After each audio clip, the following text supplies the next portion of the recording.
Hey, happy Tuesday, everybody. Happy Tuesday. Guys, if you're on here, get those likes up. Get those likes up, tag anybody, share this with someone that you think may find it interesting. Shout out to everybody in the building who's already been showing some comments. Yes, guys, hit that like button. Likes are free 99. Shout out to Chantel Simone, who's in the building. I also see Sandra Faye on YouTube. I'm going to have to bring you on for a collab. I need to reach out to you, Sandra, because I've been wanting to do a collab. Anyway, shout out to everybody here. So this is going to be a very interesting conversation. Somewhat of a follow-up of a conversation we began last week. But again, before we get briefly into things, guys, if you would like to show support to the show, you can do so. Find me on Cash App or Venmo Shay Charday. Also, super chats are open. I will be sure to acknowledge all super chats. So, guys, a lot to cover off here. You know, as I mentioned before, we started this conversation last week. We were talking about incels.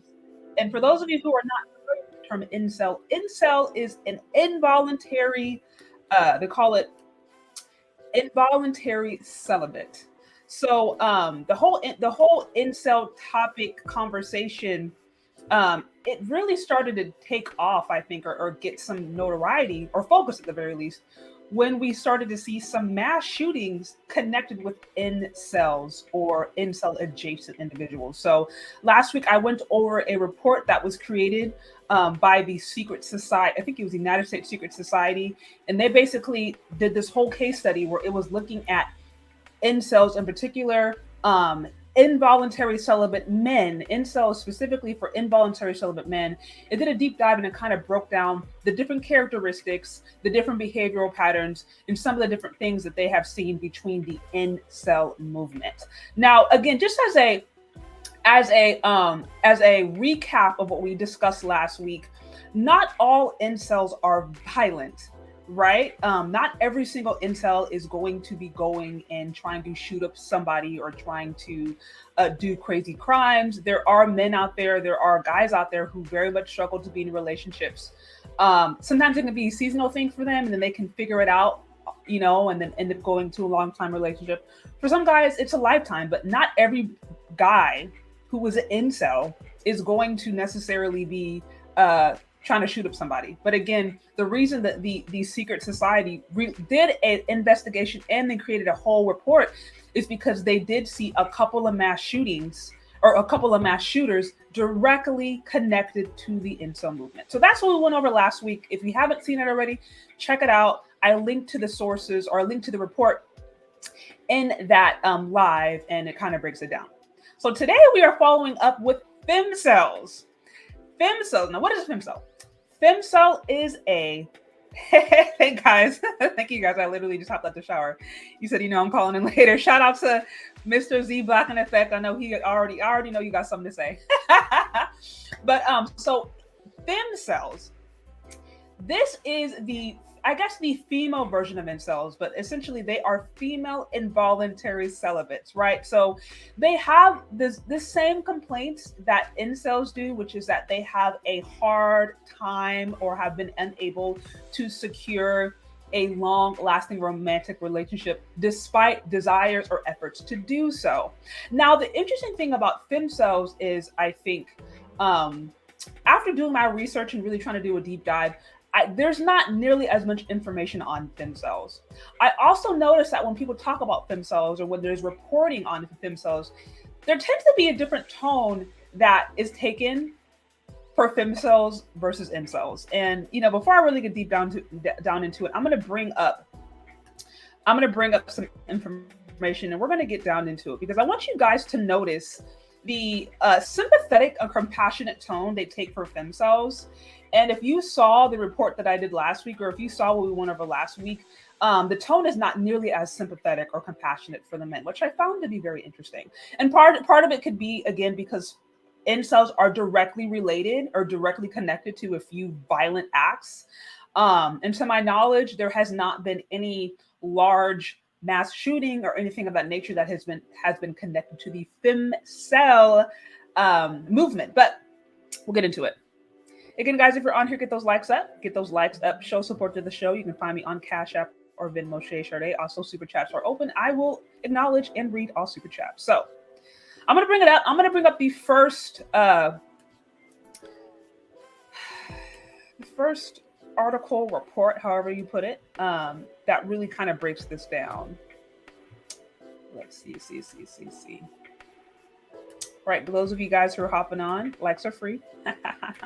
Thanks for showing support, you guys. All right.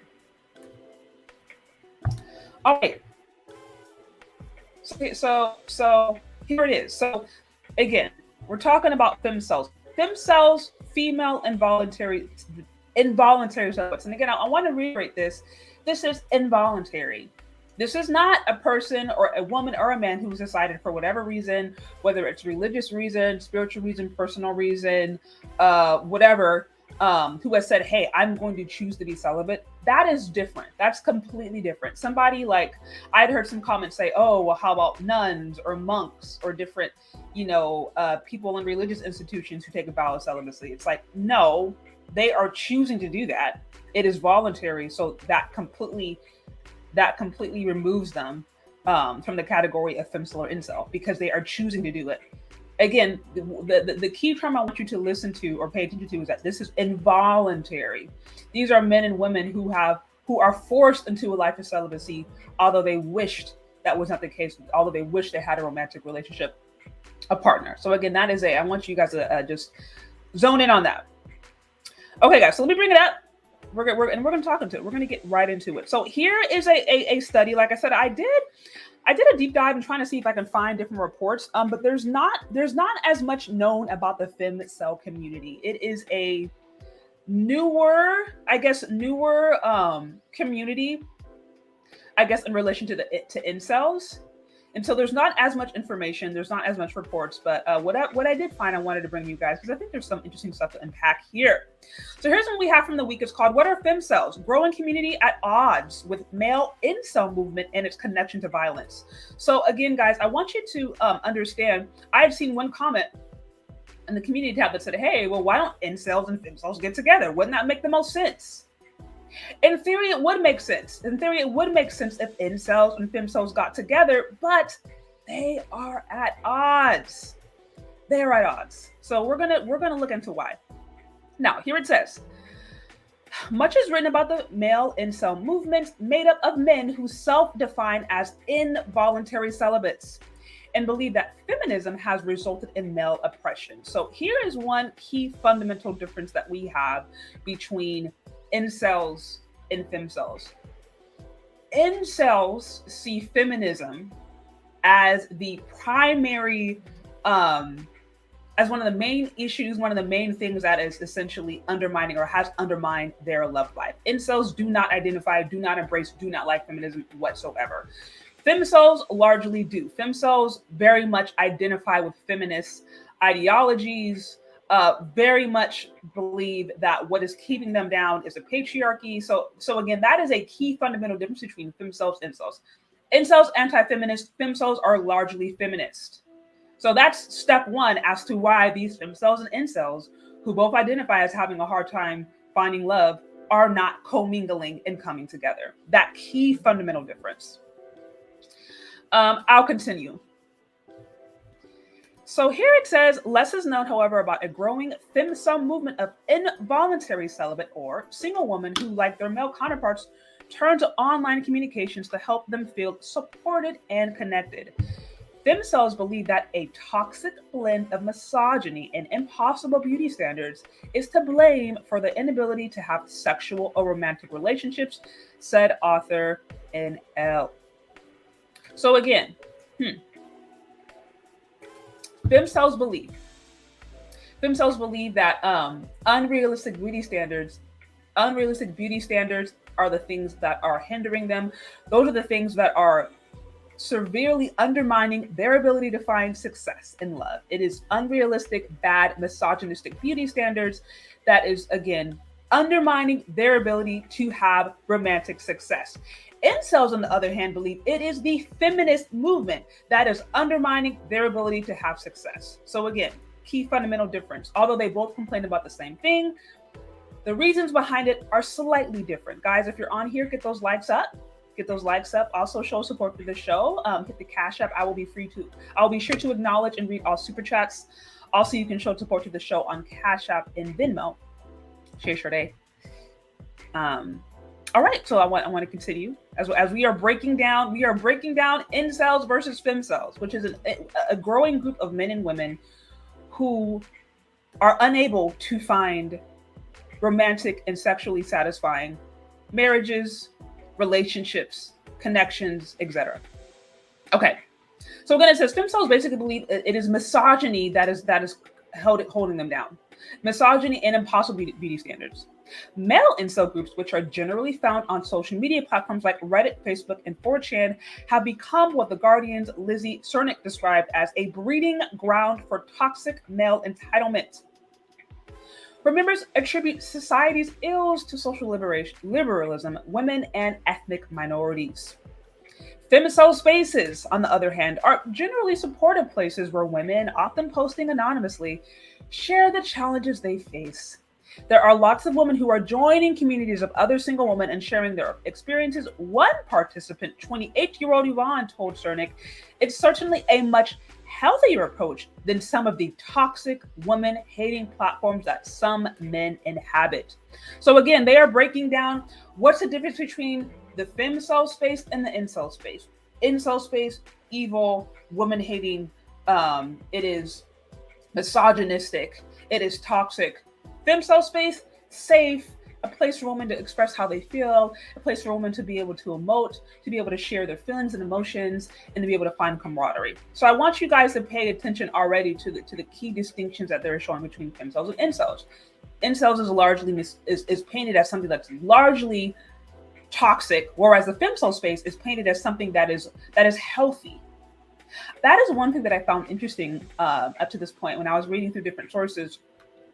Almost all of the tones that, or almost all of the, I guess, the point of view, tone, whatever you want to put it, towards femcells, it was all very compassionate. There is a compassionate, caring. I'm trying to think of the right words, but essentially, everybody was looking at the femcells just like, oh, we care for you, poor you, and they're very much ingratiating, very much gracious, and again, very much compassionate towards the femcel space. The incel space, I saw much more a critical eye. And again, this could be because have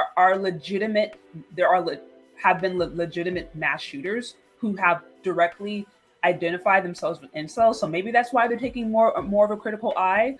I don't know, but either way, it's interesting to me how one space is seen as toxic, one space is seen as space, or one space is seen as safe. I find that very interesting, although they both complain about the same things. Shout out to Kevin C with the 5 on the super chat. I say, do you think that feminism is an aspect of femcel ideology that keeps women single, loveless, and angry at men? That is a very, very great question. You know what? Yes. I absolutely do. I think this report gets into it a little bit more. So I want to answer that a little bit deeply as we get farther down into the reading, because I think it does a great job of really kind of showing how the femcel ideology is linked to feminism. So hold that thought, Kevin C. Much appreciated. Again, guys, if you're on here, get those likes up. Show support to the Cash App and Venmo. Share day also. Oh, shout out to Alexander Leroy with the 5 for the Cash App. Much appreciated.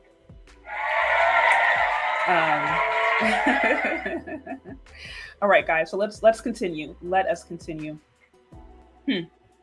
And again, guys, for those of you who are coming on, we're looking deep between the difference between incels and femcels. Today, I'm focusing primarily on femcels, which is, again, female involuntary celibates, women who desire to have romantic relationships, but because of misogynistic and unrealistic beauty standards are unable to do so.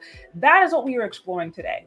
And right now, I'm looking into a report that is breaking this whole thing down. Okay.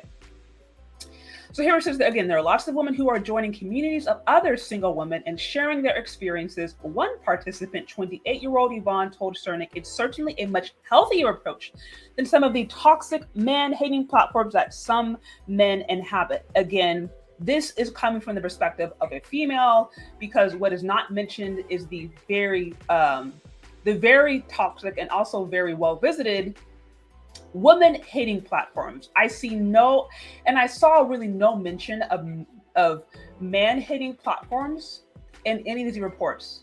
That's one thing that I found interesting too. And all the different reports that I was looking through, I didn't see any mention of women who get together and push misandrous messages, which we all know that it exists. We all know that this exists. We are fully aware of that. Yet, this is not getting attention. That's not getting attention. When they're looking at femcels, they're taking a sympathetic approach, granted, but they are not also calling out some of the misandry that I have blatantly seen online. So that is one thing, again, that I saw very interesting about this whole thing. Let's see. Okay. So now here, so incels, again, going back to incels, which is the male involuntary celibates. Incels see themselves as shunned and persecuted by their lack of sway in the dating market. They share a belief that they are victims of something called lookism.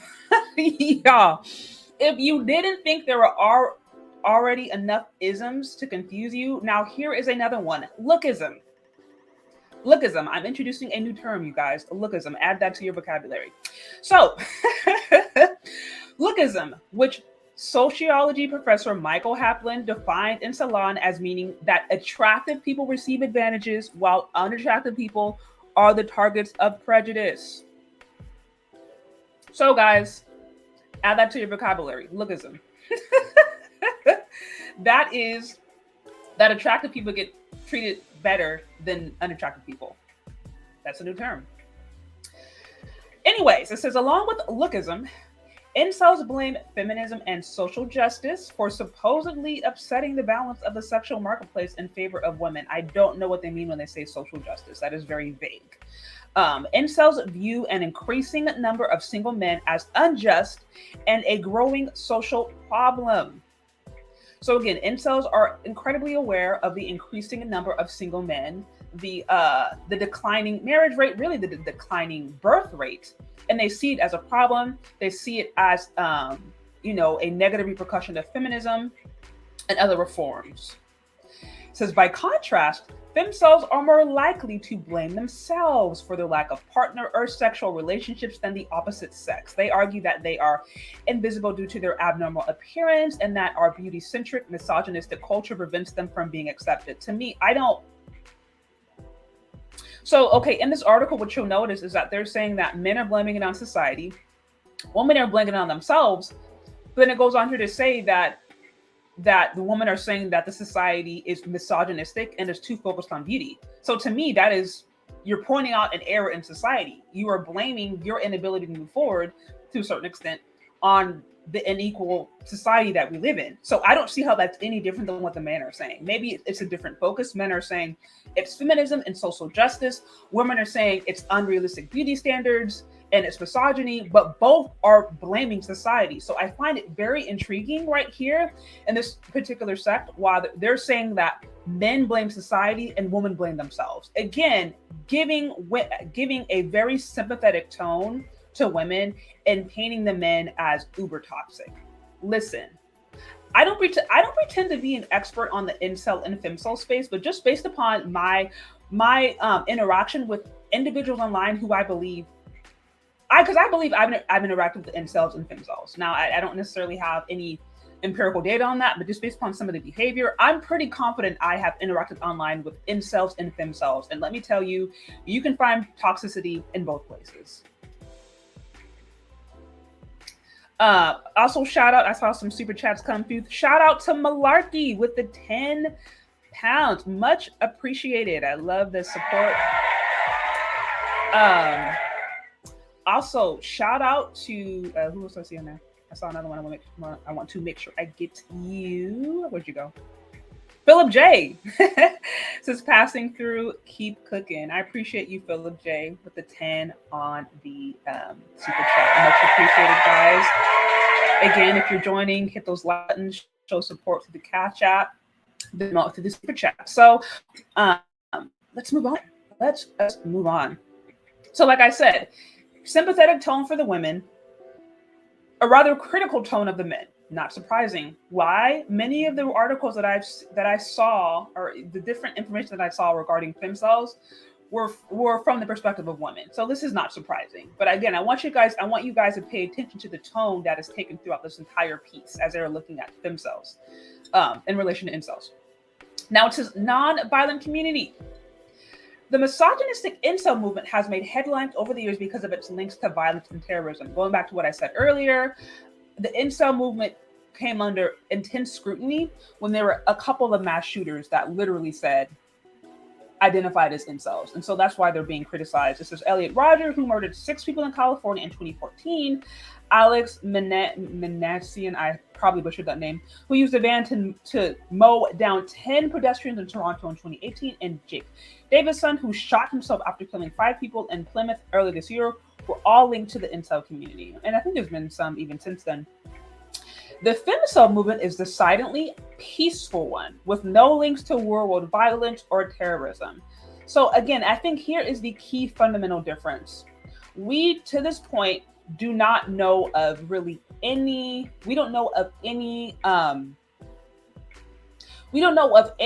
mass shooting or large violent event in general that has been directly linked to the femcel movement. And like I said, this could be one reason they take such a sympathetic tone to it, because right now we don't have any evidence to show that the femcel movement is largely violent or causing more violence. The incel movement, we do know that. Now, so again, it says the femcel movement is peaceful. Here it says femcels are adamantly opposed to being conflated with the male incel movement and claim to just want a safe place to speak free from the harassment they face, primarily from incels and other men. So again, they beef. Because I know there was a question earlier as to why do incels and femcels not get together? The primary beef is that they just don't get along.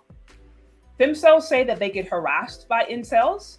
And here it goes into it a little deeper. It says there's an argument among the male incel community that women cannot truly be involuntarily celibate, that they have the option to be sexually active and they want to be, but are just being picky.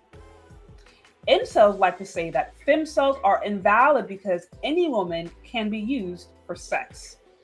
A US femcel in her mid-20s told Shawfield, but wrote Ellis and L, the expectation that women should prefer awful sex to no sex at all is a frustrating one, whether a woman considers herself to be a femcel or not. A fact likely to irritate some members of the incel community. The term incel was initially coined by a woman. So, okay, I want to just hang out here for a little bit. So here is the primary beef. Here's a primary beef between incels and femcels, right? Again, like I said before, incels view feminism as the primary culprit to what they would claim a failed relationship. They blame feminism and they blame different policies that they believe have undermined men's success. They blame that. Femcels embrace feminism and blame misogynistic and unrealistic beauty standards for their lack of success. That is a primary difference. Second primary difference, incels do not think that femcels are valid. Incels, based upon this, what we know, generally think that the idea of being a female involuntary celibate is asinine, because their argument is just like, if you're a woman, you can find any guy that will have sex with you. So stop the cap. So that's their thinking. It's just like, no, you can have sex or you can find a relationship. You're just too picky. You're just being, your standards are too high for what you can get. You're just being, you're conceited. So that is the ideology that femcels essentially have. It's like, no, you can get in a relationship if you wanted to. You're just picky and you don't want to do it because your standards are unrealistic. That's their main gripe. Femcels, on the other hand, say, you're invalidating my experience, and me just having sex with anybody that's not a flex. That's not exciting. It needs to be with the right person. It needs to be within a context that I feel like is valuable and respectful. So that is the main gripe.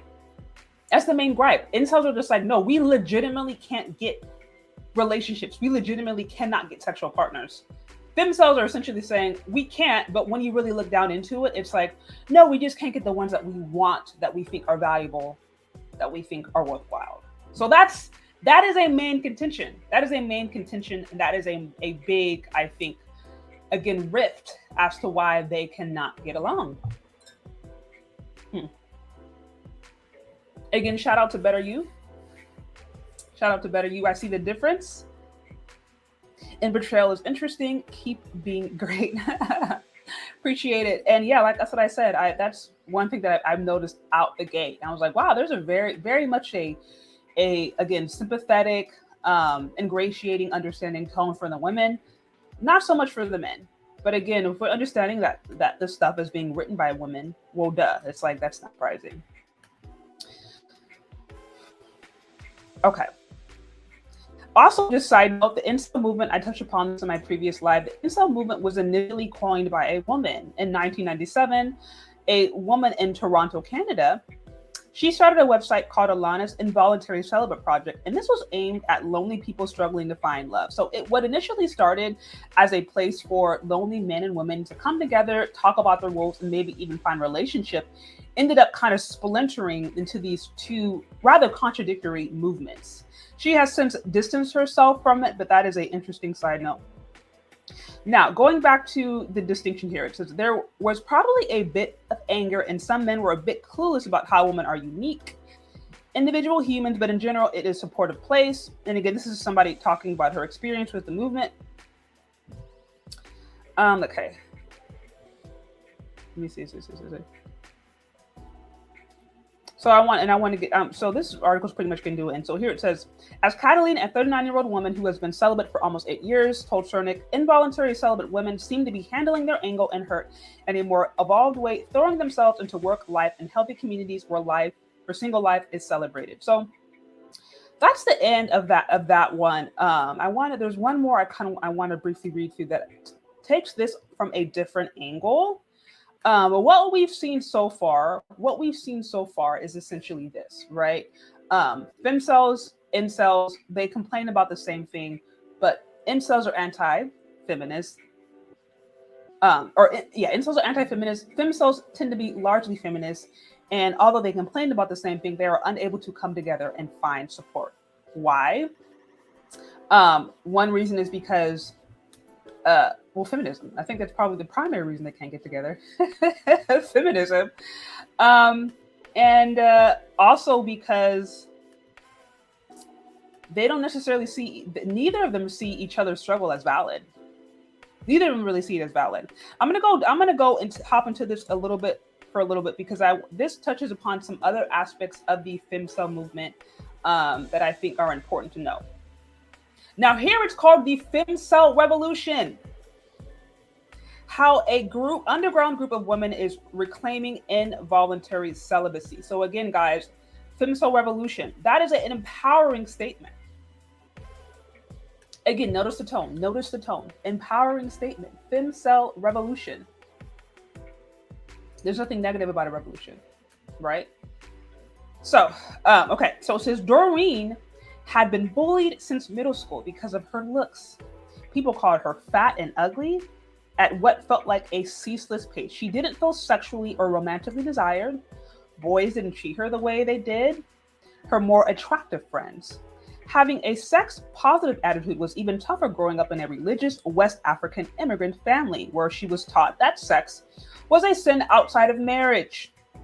Neither her sister, the pretty one, nor her mom understood what she was going through. I didn't have any type of self-esteem or confidence, she recalls. The world taught me that my worth and my value as a female, as a young lady, was connected directly to what I looked like. So again, introduction to this girl's story. Now here, they are looking at a Black woman.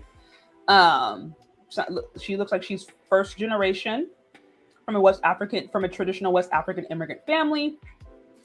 And basically her experience as a girl coming up was that she was considered ugly. She was considered unattractive, and she got no play. She got no interaction from men. Moving on, it says, in her senior year of high school, Doreen tried to put herself out there. She experimented with makeup, wore flattering clothes, and debuted cute hairstyles, but she got no closer to the loving, respectful relationship she wanted. She dredged up the courage to tell a boy she liked him, but then she overheard him call her ugly to his friends. Around that time, another guy she knew proposed a friends with benefits arrangement. She agreed, thinking it might lead to a genuine connection. It didn't. Instead, it made her feel disgusting, like I wanted to rub my skin off and jump into a brand new body. After they fooled around, he expressed his annoyance via text that they hadn't gone far enough. When they were in public, he refused to kiss her or hold her hand, even though he flaunted his other girlfriends on Instagram. I felt like I was being used, Doreen says. It made me feel even worse than not dating at all. Because according to him, I'm not good enough to be a relationship, but I am good enough just for something sexual. She's 20 now, a couple of years older, but that remains the only time she's hooked up with someone. So again, into Doreen, a young 20-something-year-old woman who is, by her own definition, by what she said, unattractive, according to her sister, the pretty one, has had little to no relationships with men. The few men that she has interacted with only saw her as a side piece. She said even when she tried to dress up, even when she tried to be beautiful, even when she tried to change her hair and add makeup and do different clothes, the best that she could get was side piece at best, right? Enter Doreen. Says shortly after this experience, Doreen found the Femcels, a community of women online who describe themselves as unable to have sexual or romantic relationships as a result of toxic blend of misogyny and impossible beauty standards. It's a female take on male incels, so-called involuntary celibates, who in general feel entitled to sex with women and resentful if they don't get it. The term made headlines in 2018 when Alec, I don't want to butcher his name, Alec, the Incel Rebellion, wrote, "The Incel Rebellion has already begun." On Facebook, minutes before driving a van into a group of pedestrians in Toronto, killing 10 and injuring 16. Again, he was one of the more famous violent incels who actually committed a massive murdering. It says in his post, Alec also hailed self-identified incel Elliot Rodger, who killed 6 people and injured 14 before fatally shooting himself near the University of California, as the super gentleman. So he called Elliot Rodger, who killed 6, a super gentleman. But the term incel was actually coined in 97. Yeah, it talks about when it was coined. And it says now femcels have taken her concept full circle and created a space that honors a female perspective. So again, femcel is a female intake on incel movement. Okay, let me see. I want to get to the good part. Here, okay, so here again it talks about, here we're looking at why women call themselves femcels, what it is that they're dealing with, what it is they are going through, and I want you guys to understand their complaints. Doreen strongly identified with what femcels are writing on Reddit threads and other forums, that society systematically deprives unattractive women of love and respect, that the only way to ascend is through dramatic alterations to one's looks, that pretty people just have it easier. Raw, wistful accounts on these threads often reveal deep loneliness. Seeing young, beautiful women still makes me want to die, wrote one user on a femcel site called The Pink Pill. So there is a femcel site called The Pink Pill. Talk about understanding that has little connection to The Pink Pill from Divested Christian Comparison. I don't think they're connected at all. Just a side note. Says, it feels like a rebuke from God of your own unhappiness because you understand what's possible, what sort of destiny he offers better people. So again, women complaining that because of their lack of beauty, according to how they define it, and because of this awful, misogynistic, unrealistic, oppressive culture, they cannot move forward in romantic relationships. And again, I want you guys to remember that just a few minutes ago, I read an article where it said that femcels blame themselves. They don't blame the society. That's exactly what the person said. Now I'm reading this article and it literally says that because of the society's unrealistic standards, beauty standards, and preferring attractive to unattractive women, then they can't have a good relationship. Again, so it's saying that femcels blame themselves, but we see that they are literally blaming society for their felt success. So that's why I'm like, nah, stop the cap. This is no. You're trying to give them a sympathetic tone, which there's something wrong with that. But you don't give the same sympathetic tone for the men. And again, like I said, one reason could be because incels is actually connected to terrorism. Again, it says they do not get along, in part because the latter doesn't believe the former can exist. Incels don't believe femcels exist. Incels look at women like Doreen and think, see, someone was willing to have sex with you. All women, many incels say, have the choice to be sexually active or not. So-called femcels are just being too picky. While most women would probably not identify as involuntary celibate, many can relate to the frustrating expectation that they should prefer awful sex to no sex at all. They might even recognize their worst dates in the observations.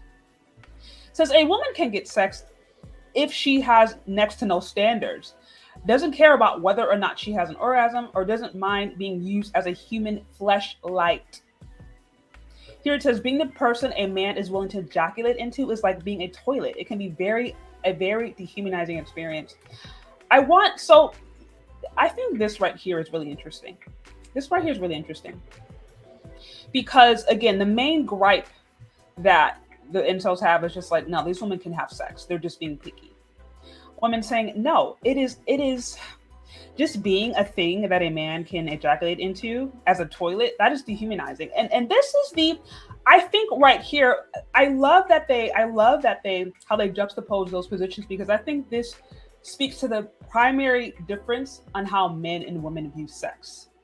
And this is why I believe more so than anything, this sex positive movement that is pushing and telling women they can have tons and tons of casual sex without any repercussions, I think it is fundamentally damaging to our psychology, because as we see this consistent theme of men essentially being like, we can't even get sex. And we know for men, some of it is just purely biological, like, their sperm count, like there is a purely biological reason that men, to a certain extent, if they don't have that, it can literally drive them crazy. That can happen. Whereas women, it's not like that. It is not like that. And then of course there's more repercussions associated with sex. So, there's been different studies on this, different reports that I've read.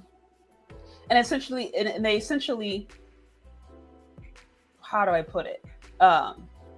They essentially say this, that like women are naturally more selective with their partners. Whether it's a conscious, subconscious thing, they're naturally more selective. Why? Because there is such a higher risk for women when they sexually engage versus men. So, scientists have talked about this. We kind of understand this in biology. A woman can get pregnant and then she's kind of out of commission for however many months. A man can 365 days of the week, every single day, can have sex, and there, like, unless he gets sick or whatever, it's like there's nothing really hindering him. So because of that difference, because of the risk factor associated with that act, women tend to be a lot more selective, men not. And so I think, again, understanding that, we see that key difference between men and women and how they view sex. Women, it's not just about the act. It's really more about the connection. It's really more about the relationship, it being something valuable, it being something meaningful. Whereas men, some of them are just like, as long as I can just get, as long as I can just have sex, then it's it's not as bad. And that is the key. It's the key tension we see between the femcels and incels. And again, I think the way they juxtapose that is, it's so telling, because it reminds us that no matter how much we or women are told that we are the same, we live in a sex positive world where if men can have sex all the time, be with multiple partners, we should be able to do it, no issue. We are reminded, there's small instances, there's small situation scenarios that remind us that we're not like men. I'm not one to encourage any person to go around and just sleep around. I don't think that's good, period. But especially for women, I think the repercussions for us doing that is even worse when we try to act like men, when we try to act like we can remove the emotional component, we can remove the sentimental component, we can remove the desire to be in a safe, comfortable relationship and just have sex, because I think that goes against our nature. And even if you don't believe me, if we literally look at the things that men and women are complaining about, they're complaining about different things. Women are complaining about the lack of emotional connection associated with the sex. Men are just literally complaining about the fact that, like, we just can't even get that. And that's what I'm saying. We are not the same. And again, that's why I think it's incredibly dangerous when we live in a society that tries to act like we are, because all it takes is these little scenarios, these reminders, these inclinations to tell us that, like, no, we're really not. We're really not made the same. We really are created differently. So I thought that juxtaposition was really interesting. Shout out to, let me see, Gracious Greatness. It says, were both articles written by women? Perhaps that's the reason for the tone. Yes, and honestly, you guys, I try to do a deep dive. I didn't find a ton on this. I mean, I found like stuff from, major news sources, which again are overwhelmingly written and sometimes controlled by, a gynocentric perspective, but I didn't see really any studies. So, I'll say this is an evolving topic. And I think maybe over the next couple of years or decades or so, we may see more studies, but right now it's still relatively new, that there's just not a lot on it. So yes, it's mostly women talking about this. And I think that has something to say about the tone for sure. And I do appreciate the super chat.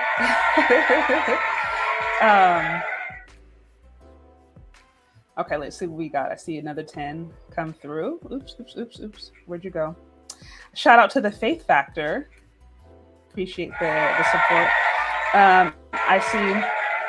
I wish women would just work on themselves instead of trying to be a carbon copy of their idols. We all have our own unique brand of beauty. Embrace it. I love that. I completely and totally agree. Um, I completely and totally agree. I will say this. I do think, how do I put it? To your point, yeah, I think a woman, I think the most beautiful thing about a woman is that when she's comfortable in her own skin. Yeah, like we all have limitations. Like you can work out and eat healthy and do different things, but there's just certain things about yourself that are never going to change. But I think you make yourself a lot more attractive when you embrace your natural self and try to do the best with that versus compare yourself to what you're not and constantly try to be what you're not. Like we've all seen those people. We've all maybe even at one point tried to be that person and it just doesn't fit. And you see somebody trying to have a certain look or be a certain thing that's just not them and it just does not fit. And you, if you feel insecure in that sense, like you give off those vibes, you can give off that energy, if you will, that shows that you are insecure and you're not comfortable in your own skin. And so I think that alone, just being comfortable in your own skin and being like, this is who I am, I embrace it, I'm going to do the best with it. That alone can be really, really attractive to a certain extent. So okay. So anyways, I wanted to touch upon that, and then we are getting to the end of it. So again, what we saw is that there is a fundamental difference between how men and women view sex. You don't believe me? This article, literally, they're complaining about different things. Men are complaining about the fact that they can't get sex. Women are complaining about the quality of sex. Really, the quality of relationship. Really, that's the complaint. Again, it says femcels might struggle more than most to have fulfilling sexual and romantic relationships, but their no-holds-barred assessment of the sexual marketplace reveal a lot about the misogyny-laden obstacles to female pleasure. So again, this article is coming from a female perspective because it's misogynist, which, yeah, there are misogynist aspects of the society. I don't disagree with that, but it never touches upon the misandry. It never goes into that. Never, ever, ever, ever, ever. And again, that's what I'm saying. I think there's a bit of an imbalance in how this is being shared, but we continue. It says many femcels would say that sleeping with men who disrespect them or abuse them makes this choice akin to choosing between starving and eating poisoned food. So again, women say that sleeping with a man that disrespects or abuses her is like giving them the choice to choose between starving or eating poisoned food. It is a bad deal. So again, the issue with the femcels is the quality of the sex under the relationships. Men, the complaint is just not having any, period. Says being the person a man is willing to ejaculate into is like being a toilet. It can be a very dehumanizing experience, says Gigi, a femcel in her 20s. Oh, so sorry. Gija created the pink pill after the True Femcels subreddit was banned for reportedly violating Reddit's rule against promoting hate. So interesting. It's because up to this point, it said that the femcel movement is peaceful, yet it was banned for violating Reddit's rules against promoting hate. Do you guys? Okay, maybe I'm tripping. Do you guys see that? Literally, prior to this point, it's saying how the femcel movement is very peaceful and it's been a safe place for women to express their issues and cause nobody harm. And yet we just found out that one of its original, I guess, groups was banned for reportedly violating Reddit's rules against promoting hatred. So again, like, it's like, y'all stop the cap. Like, obviously, I'm not saying this is everybody, but obviously there's probably going to be toxic elements to even the femcel space. Let's just be honest about it. Okay, so the very nature of having sex as a straight woman leaves her somewhat vulnerable. Part of it is physical. The bodily surrender of being penetrated is just not required for heterosexual men. And of course, the other part is cultural. Sex is often on terms set by men, many of whom are taught to express their aggression, power, or contempt for women, especially those deemed undesirable. Sociologist Lisa Wade explains that one of the ways young men negate the hostile environment of sexist hookup culture is to treat women badly if they know their low status, whether because of class, race, attractiveness, or body size. Wade's research shows that these women are more likely to encounter rude or abusive treatment from men.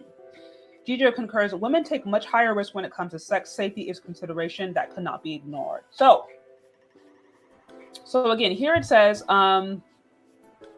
sex is often on terms set by men. I don't agree with that at all. I actually think it's the opposite. Now, I do think that marriage is largely controlled by men, just because men are the ones who generally propose and are expected to propose. But as far as sexual access, it's not common for you to go on a few dates and then a man say, okay, now it's time to have sex. And then like the woman, like usually if that choice is made, it is up to the woman to do it. Now, y'all already know my position is like, you know, marry before you carry. Like I was celibate all the way up into my marriage. And I'm like, I think that is the way to go. And that eliminates a lot of this different BS. But again, like I said, that is different than choosing to be celibate for whatever reason is different than being an involuntary celibate. And here it's talking about how men are the one who express their aggression through sex, and men are the one who control sex, yada, yada. And it's just like, I don't even know that to be true. Correct me if I'm wrong, but it's just like, I think it's pretty generally understood that unless a man is forcing himself on a woman, unless a man is literally like violating a woman's rights, women are the one who determine when and how they want to be sexual in a relationship, period. Y'all correct me if I'm wrong.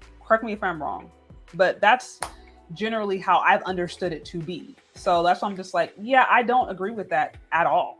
I think that's a misreading. Then it talks about how men see women who are unattractive and they abuse them. It says sexist hookup culture is to treat women badly if they know they're low status. So again, the argument is that if men are aware that women are low status, they'll treat them worse. They'll treat them disrespectfully. They'll abuse them.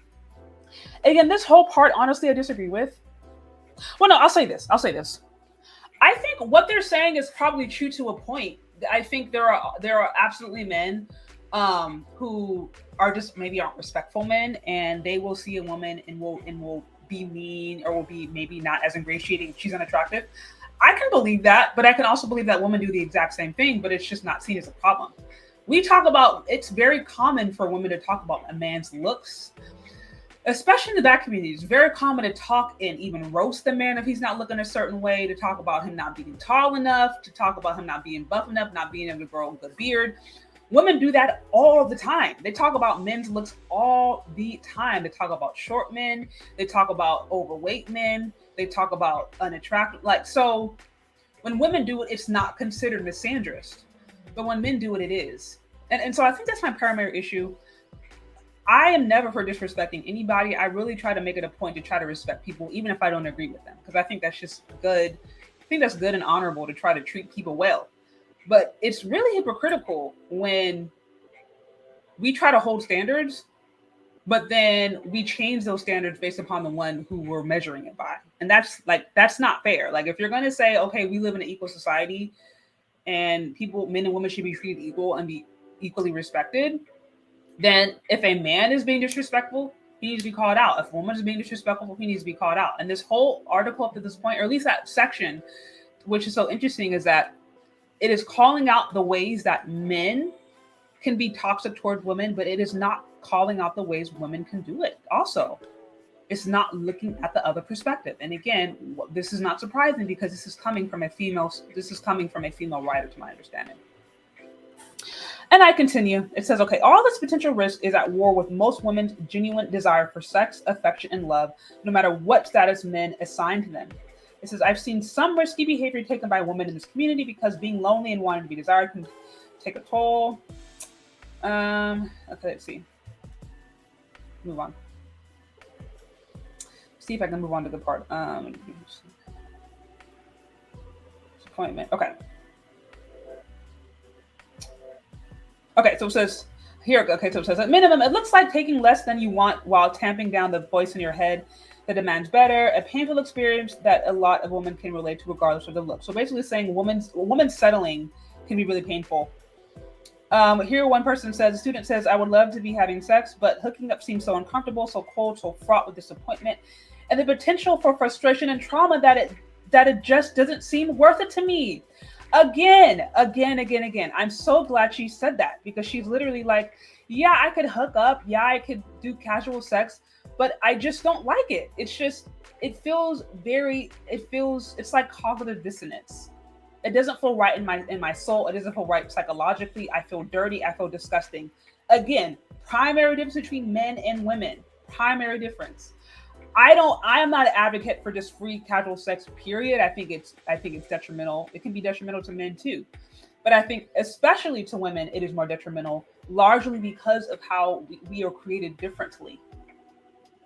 And again, even if you don't believe me, we literally have women here saying, yeah, I've had guys ask me if they wanted to do a casual sex kind of situation. I've even tried to engage with it in a certain scenario, and it just didn't feel right. Again, a lot of men put in that scenario, not all, but there's plenty of men who put in that scenario, wouldn't feel any kind of way with it. They could have casual sex, move on, not miss a beat, not have a sleepless night. It's nothing. Why? Because men and women, they do view that act differently, you know? So again, I love that she's saying that, because I think that really debunks this whole casual sex, just free sex thing that women are oftentimes promoted to have and to do as if they are equal to men. And I think it's very dangerous. Very, very, very much so. Also, shout out to Draga001 with the 5. I see these chicks talk about it like they're having G-gaggers interactions. WTF is going on over there? They all need therapy. So, yeah, so like,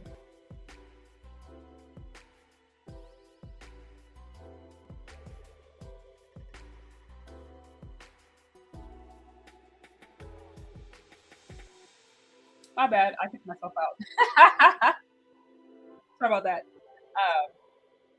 They caught you live. Hey, Angela, what's going on? What's going on, lovely lady? It's always good to catch you guys live. Yeah, guys, if you guys are joining, hit the like button. Also, guys, also show support to the show. You can find me on Cash App or Venmo. Also, shout out to Gracious Greatness. I see. Okay, yeah. Thanks for the $20.12. It says, thanks for these videos, Incel, Femcel, etc. I appreciate the love and the support, guys. If you like to show support to the show, find me on Cash App or Venmo. Also, shout out to Awa. I saw the 20 on the Venmo come through last week. I think it was. Much appreciated. Okay, so let's move on, because we're getting to it. We are getting down to the nitty gritty. And I haven't forgot about your question, Kevin C. I think there's a particular. I think we're getting to the point where they touch upon it. Let's see. Where'd you go? Where's this story now? Oh, no, here it is. Okay.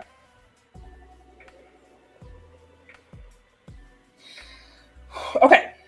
So again, it talks about how having casual sex basically just is not it. It says it's one factor researchers point to when trying to explain the recent dip in young people's sexual activity. Women feel more empowered to say no to sex that doesn't meet their terms or expectations. So again, going back to, I don't think you guys have this up. Let me pull this up. I'm reading and you guys can't see it. But anyways, this is, and I think this kind of starts to touch upon it, Kevin C. Here it says women feel more empowered to say no to sex when it does not meet their expectations. Right. And again, this is the main gripe that incels say when they say, hey, it's not that you guys don't have access to relationships or at the very, very least sexual activity. It's just that you're too ding picky. To which the women, a lot of the femcels will say, well, who wants to be a garbage can? Like, that's not cool. And again, that tension to me showed the difference between how men and women even view the sexual activity, which is why it is incredibly toxic to be telling these women to just have casual sex as if they're not going to have any psychological repercussions. We had femcels in here literally say we did that and it made us feel horrible. So again, women are now feeling more empowered to say no to sex that is not, or just romantic relationships, period, that are not on their terms. And it says, for many femcells, not accepting bad treatment is an act of self-love. Despite the sadness and anger they may feel, many operate on the premise that they are entitled to respect. I deserve to experience that for myself, and I deserve to know how that feels. Doreen says, I've really been trying to come into loving myself this year, but it's hard to do so. It's hard to do that when you've never really been desired in that way by anybody else. So that is the end of that article. Okay, it didn't go exactly into, that must have been another thing, because y'all actually I read through a few sources when doing this, but Kevin, see, I want to touch upon your question. So towards the end, it did start to segue into how this is largely linked to feminism. There is one report that I saw that showed that the femcel, some of the femcel ideology, some of the activity is they're seeing a resurgence of, I guess, second wave feminism, right? Which is where women have the choice to say no, right? Where they have the choice to abstain as a way to take control over their bodies, as a way to take control over their sexuality, their sexual activity, all of that. And so it linked to femcel activity to second wave feminism. And then, what we see time and time again in those articles, and even some other different sources that I saw, is that there is a constant theme of women saying the society is misogynistic, the society is oppressive to women, the society has unrealistic beauty standards, the society is not nice to me, it is not nice to people who are unconventionally attractive. So again, very much holding on to the tenets of feminism, or holding on to some of the ideas that we saw promoted through feminism. And that is the primary beef that femcells have with incels, because incels are like anti-feminists. So that's why they can't really get together. So yes, I'm seeing some of the comments. So yeah, guys, I mean, like I said, when I did, I tried to do a deep dive on this, and at the end of the day, there's not as much research on this, on the femcel movement. Now, what I do know, and what we do see, is that there's an online growing trend of this on TikTok in particular. They talked about how there's a kind of growing femcel movement, and it's becoming somewhat of a trend. And there's certain aesthetics that you're seeing with this trend. Women, a lot of them, maybe, into anime, they kind of promote these socially awkward movement, the socially awkward girl who may be into anime or cartoons. Some sources talking about a lot of femcells also starting to embrace a messy aesthetic, not cleaning their rooms. You'll see different femcel videos or different content of a woman in a very dirty or cluttered space. Women fighting against hygiene and saying that having clean hygiene is oppressive. So again, these are all also tenets linked to feminism, where women are saying, listen, these roles that are pushed on women, this is how we're supposed to be, this is oppressive to us because this isn't who we are. And so instead of them engaging in a relationship that they feel would be demeaning, they would rather be self-respectful, disengage, and live life however they want. And again, that explanation or understanding of femcells embracing self-love and choosing love on their own terms is a lot different than the explanation we saw of incels, who are considered to be largely misogynistic and toxic.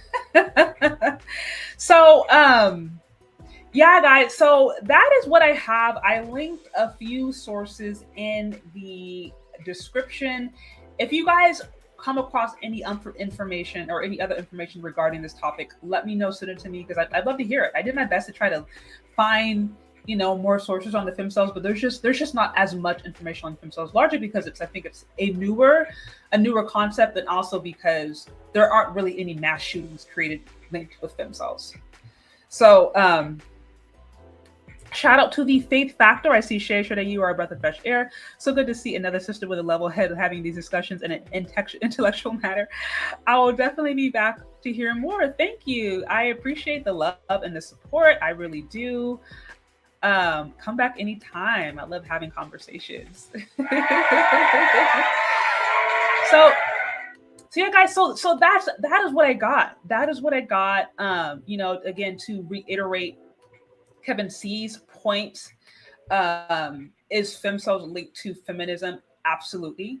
Absolutely. We see femcels choosing self-love, as they put it, and essentially rejecting the very things that I guess straight heterosexual men, right, would find um, desirable. Cleanliness, um, attractiveness, all those different things. These women are saying we do not, we either we don't measure up to that or we don't want to measure up to that, and we're going to choose ourselves and find ways to find happiness by ourselves, aka themselves. And again, incels, little different.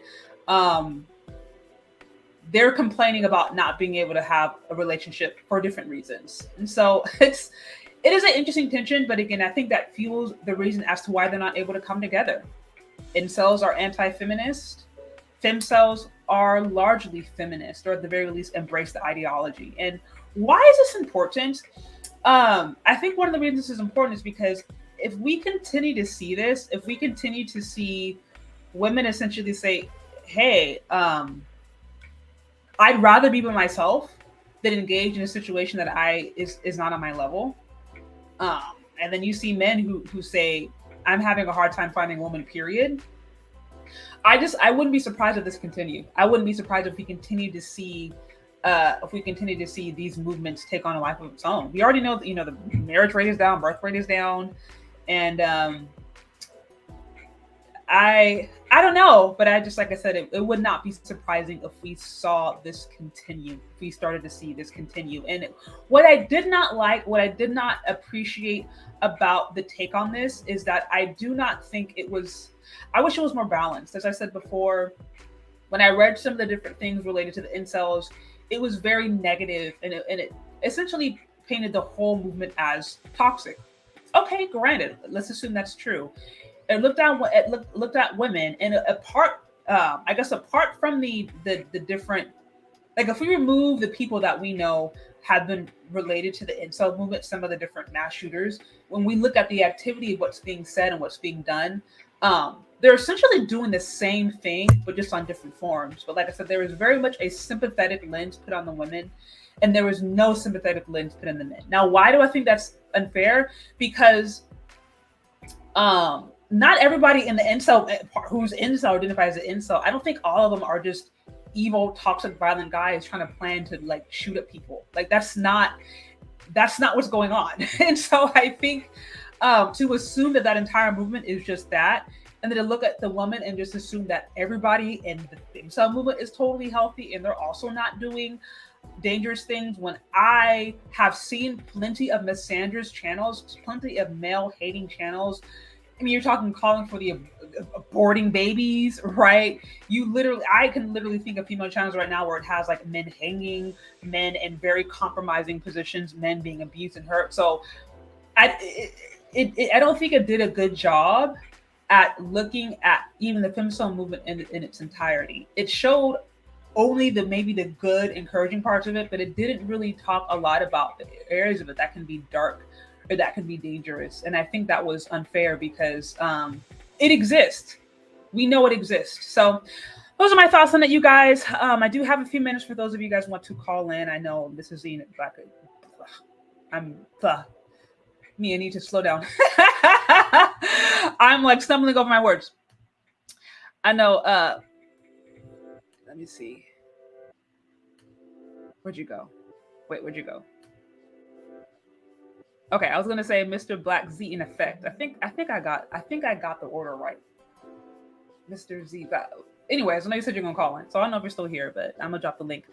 Shout out to JoJo in the building. I see Boom Boom Pop $10 for Shay. Super chat. Shout out to JoJo. It's always good to have you here. It's always good to have JoJo in the building. Also, shout out to, I saw another one come through, if I'm not mistaken. I want to make sure. Better You. Shout out to Better You in the building. It says, if a woman is, wait, where'd you go? It's now it's hiding your comment from me. Oops.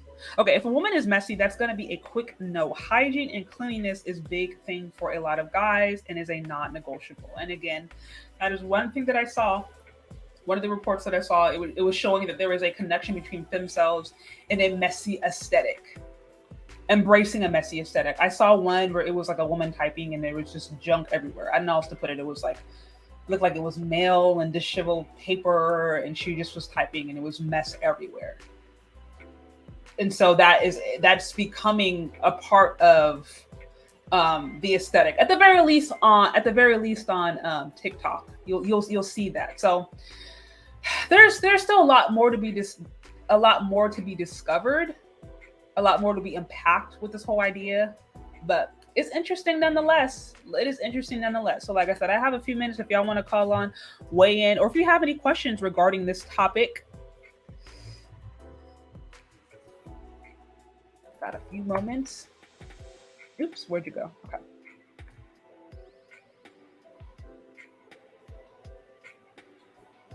And I'll say this, y'all, if a woman wants to choose self-love and is essentially not happy with the dating options that she has, that's fine. I don't know what's loving about not being clean. Honestly, like just me personally, I'm like, even if you were or a femcel, you're identify with that. I don't understand how not washing yourself is loving yourself. Like, I don't get it. If one of y'all understands, please let me know. But to me, it don't make no kind of sense. Let me put this. So there you go. We got the call in. Okay. See, yeah. So femcels are women that can't get the guys they want. Do have that right? Basically. I mean, that's what it looks like to me. Women who cannot get the men that they want. Now, the way they paint it is a lot more dramatic and a little more sympathetic. Essentially, they say, they use one example of a woman who she said she was overlooked in high school and her sister was a pretty one and she wasn't. And the only guy that she had an interaction with was a guy who wanted a friends with benefits situation, but didn't want to claim her as his girlfriend. So she identified as a femcel.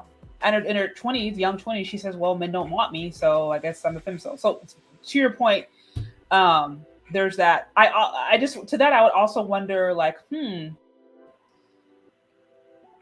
like whether and we got to wonder whether guys who were interested in her, who she wasn't interested in. I mean, I don't know. It's an interesting topic. It is an interesting topic, but nevertheless, yes, that's how it's being pointed. Women who are unable to find healthy, satisfying relationships, people. Let's see. Okay, guys, again, if you're on here, get those likes up. See, they don't wash themselves. They're like, that's yuck. Yeah, I agree. It's not, I don't know what's loving about not washing yourself. If you want to be by yourself, I don't have no, and let me say this real quick, and then I see callers and you guys on. Let me say this real quick. I know modern women, and I know women who have chosen to do things non-traditionally, who are, in their late 30s or 40s, living their lives, and they're fine. Meaning, they have their own struggles, of course, but what I can appreciate somebody who chooses to do things non-traditionally if they don't complain or blame others for their life. And like I said, I know women who do that, who have generally been like, hey, maybe I don't want to get married, or I don't know if that's for me, maybe I don't want to have kids, but they're living their life. They're really loving their career, or they're pursuing their particular purpose or whatever, and they're not online or every 15 minutes blaming society or blaming men or women, pretty women. They're not doing that. They're living their life. So it's like, I can really appreciate that. And I respect women. I will respect a woman who says, hey, I reject this. I'm going to choose to do this. That's unconventional. But you also don't blame others, or you don't blame society or men or women if that doesn't work out. Like, to me, that's very respectable. And like I said, I know women who have chosen to do that, but they're not sitting around all day complaining about men or women. And I'm like, I respect that. Maybe that's not the choice I would have taken, or, but I can respect somebody who takes an action, who chooses something, and then it can own up to it. But I think the problem can be if you want to take a particular action, but then it's everybody else's fault. Just random thoughts. Okay, I see some people on here.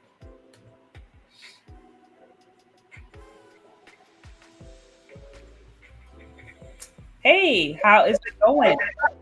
Hi, Chaz. I am new to your channel. This is the first time that I've actually gotten a chance to listen to you, and I love everything that I've heard so far. I am so impressed. There Oh, have thank been so many women that I've listened to, but they're so bitter and they don't approach the subject from an intellectual level and break it down the way that you have just now. So I just wanted to say I'm just in love with your channel already. So I'm a subscriber. And I just wanted to say, just keep up the great work. thank you. I much appreciated, especially from a fellow woman and fellow sister. I really appreciate it because, like I said, it's I have a lot of female haters. I'll be honest. I'm okay with that. But I really do try to be balanced, or at the very least, look at things from both perspectives. As much as possible. So I appreciate you coming on and sharing.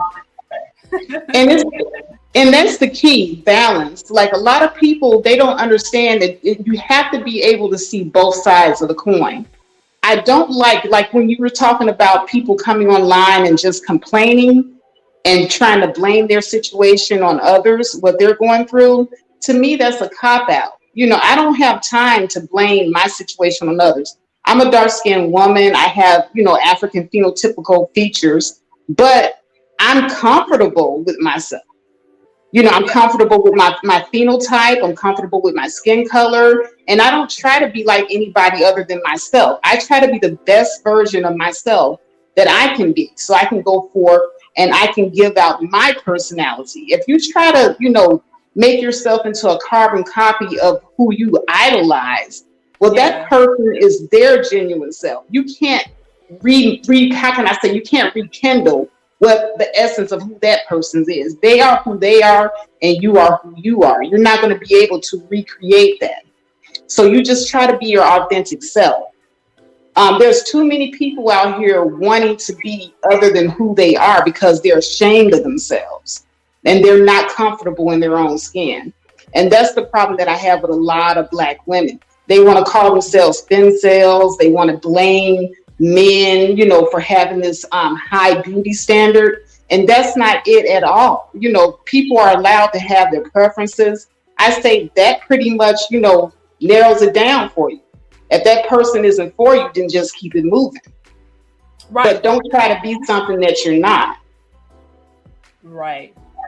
I was reading this report. I was reading something with my husband a few days ago. It was like it was some history book, and what it was describing was. Oh, okay, I'm gonna put you on mute for a second because I think there's a feedback. So I'm gonna put you on mute while you're not talking. Okay, yeah.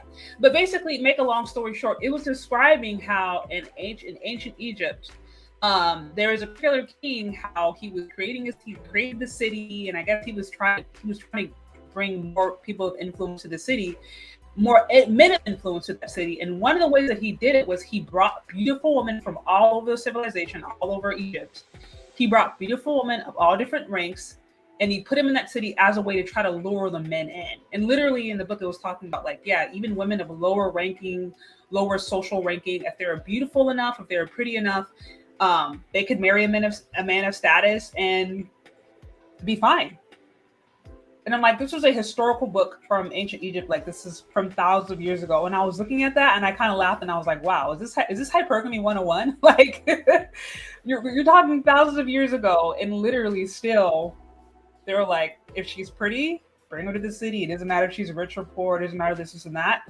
And to me, it just spoke to the fact on how men and women, whether you can call it misogynistic or whether you can call it, I don't know. I'm just like, at the end of the day, we kind of all know men are visual.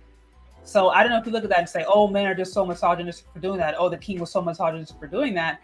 Or was he just operating with the way that he kind of knew what the men liked? I don't know. I thought it was really, really interesting. So to your point, I love how you say, hey, like, just be who you are, and the right person will be there.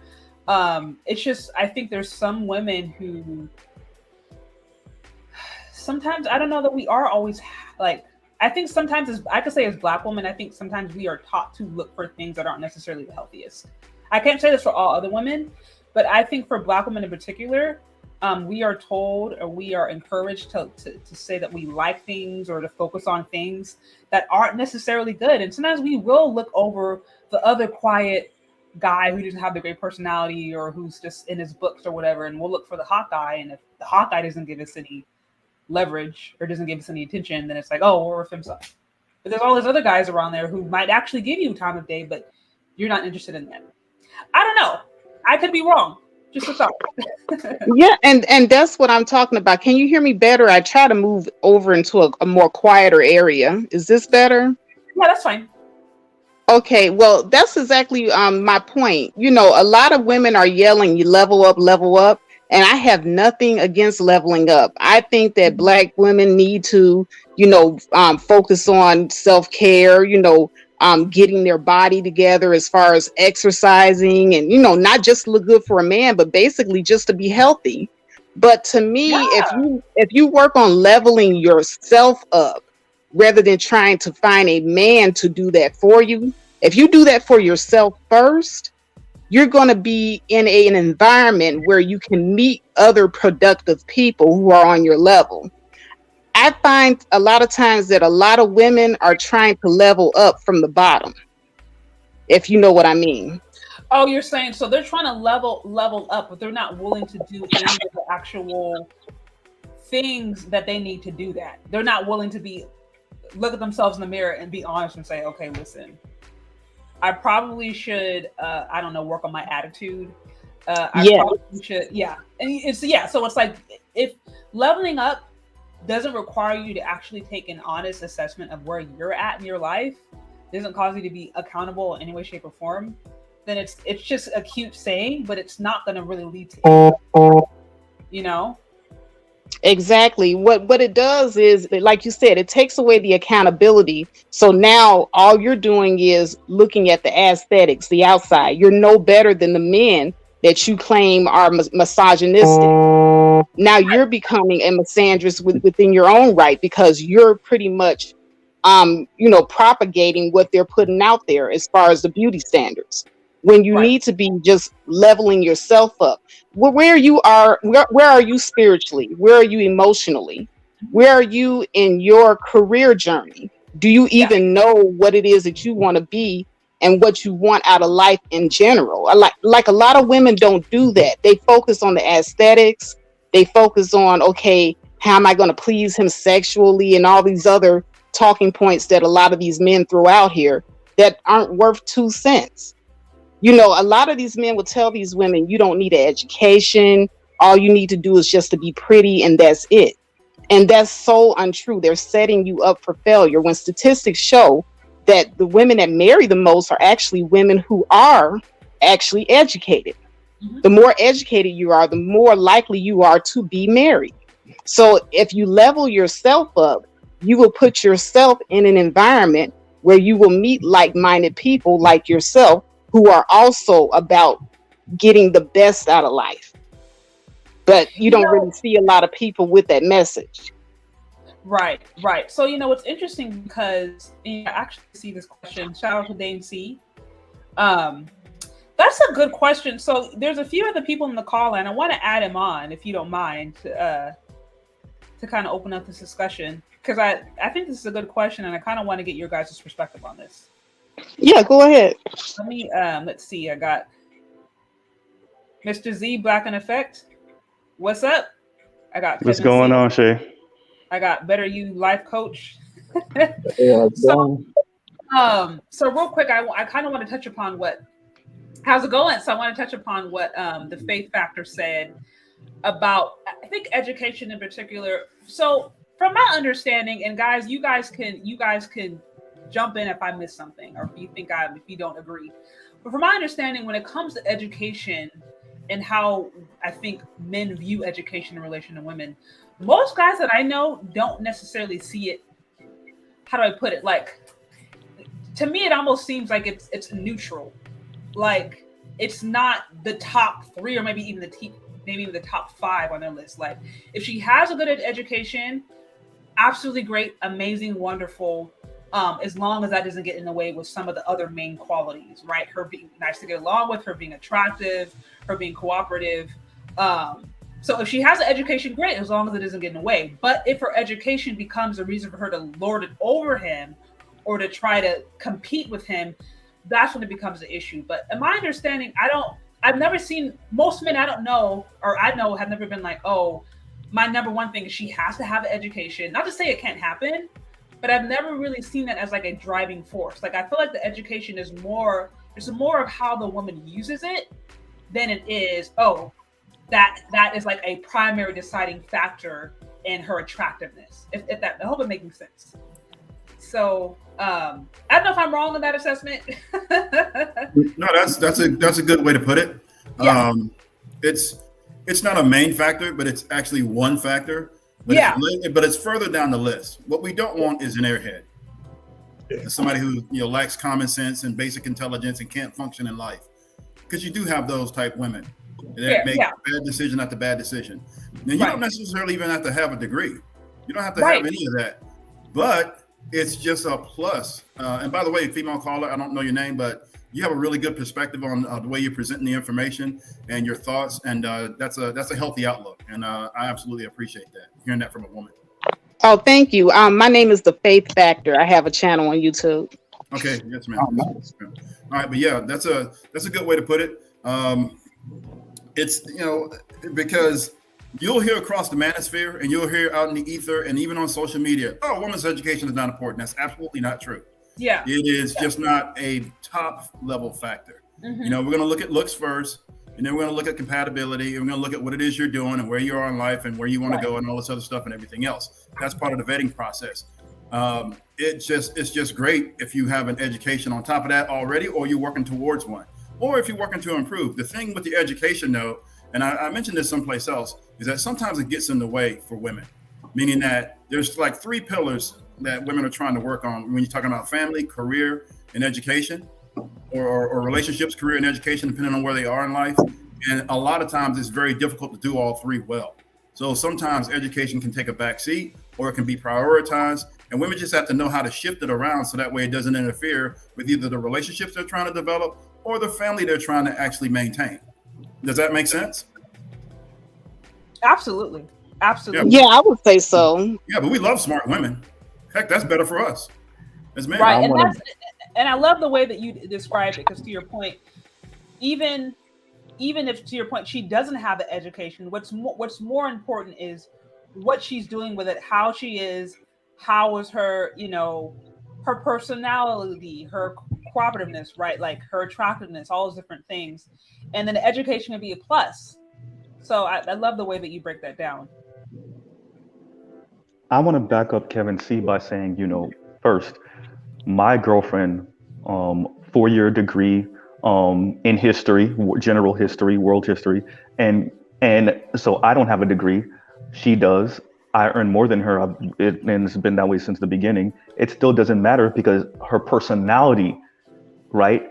She's an intelligent woman who still is a cool person to be around, and is a nice person to be around. She doesn't use her degree, like Kevin was saying, to lord over me. Yeah. First of all, I'm self-taught also, but even there are things obviously that she knows because of her degree that I don't know about world history, but she doesn't use it to lord over me. As a matter of fact, she'll be like, hey, you might want to look into this because this kind of goes to some of the stuff you speak about on your channel, or this might go, so that's number one. Number two, backing up Kevin C again, you can't hide behind your degree, right? We're brought into this world differently. And yes, there are men that use their money and their status to still pull women, even though they're horrible people, right? And it does work for them. But men don't move the way women move. And I know there's a lot of women who think they can use their degrees and use their status and their money in life to pretty much buy the men they want. And we don't move that same way. It won't work. Right? You will get used. That's what that's going to end up. You will get used. Just like those men. As a matter of fact, those men do get used. It's just a different plot point that falls off, right? They do get to marry the chick, and then she eventually smartens up and finds out how to take them for half. Where the other dude will just get you pregnant and never get in a marriage with you, right? So it's just different. But you still got to be a good person. I think we're and I agree with the young lady. We're entering some of these situations all bad and then get mad when it falls apart. You can't be a toxic person with a degree and some money and think everything's gonna be good just because you got a degree and some money. It don't work that way. And I'll pause right there. Yeah, I completely agree. Wait, what do you got, Better You? No, basically the thing to keep in mind is that what attracts men and what attracts women is fundamentally different. Education is a really big thing for a lot of women because it also is typically going to be linked with your income, which is linked with your ability to provide. And Mr. Kevin C said it best, like, it's not that men don't necessarily care if you're educated or not.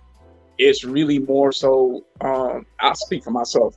Whenever I see somebody a woman who has a degree, it does show me that she's ambitious. It does show me that she has some gumption about her. But it isn't anything that is at the forefront of what I look at when evaluating a woman. If she has a degree, cool. If she doesn't, fine. To Mr. Z's point, some of the most intelligent people I've met don't have degrees and they're self-taught. And, degrees and intellect and intelligence are not necessarily proportionally linked in that regard. Right.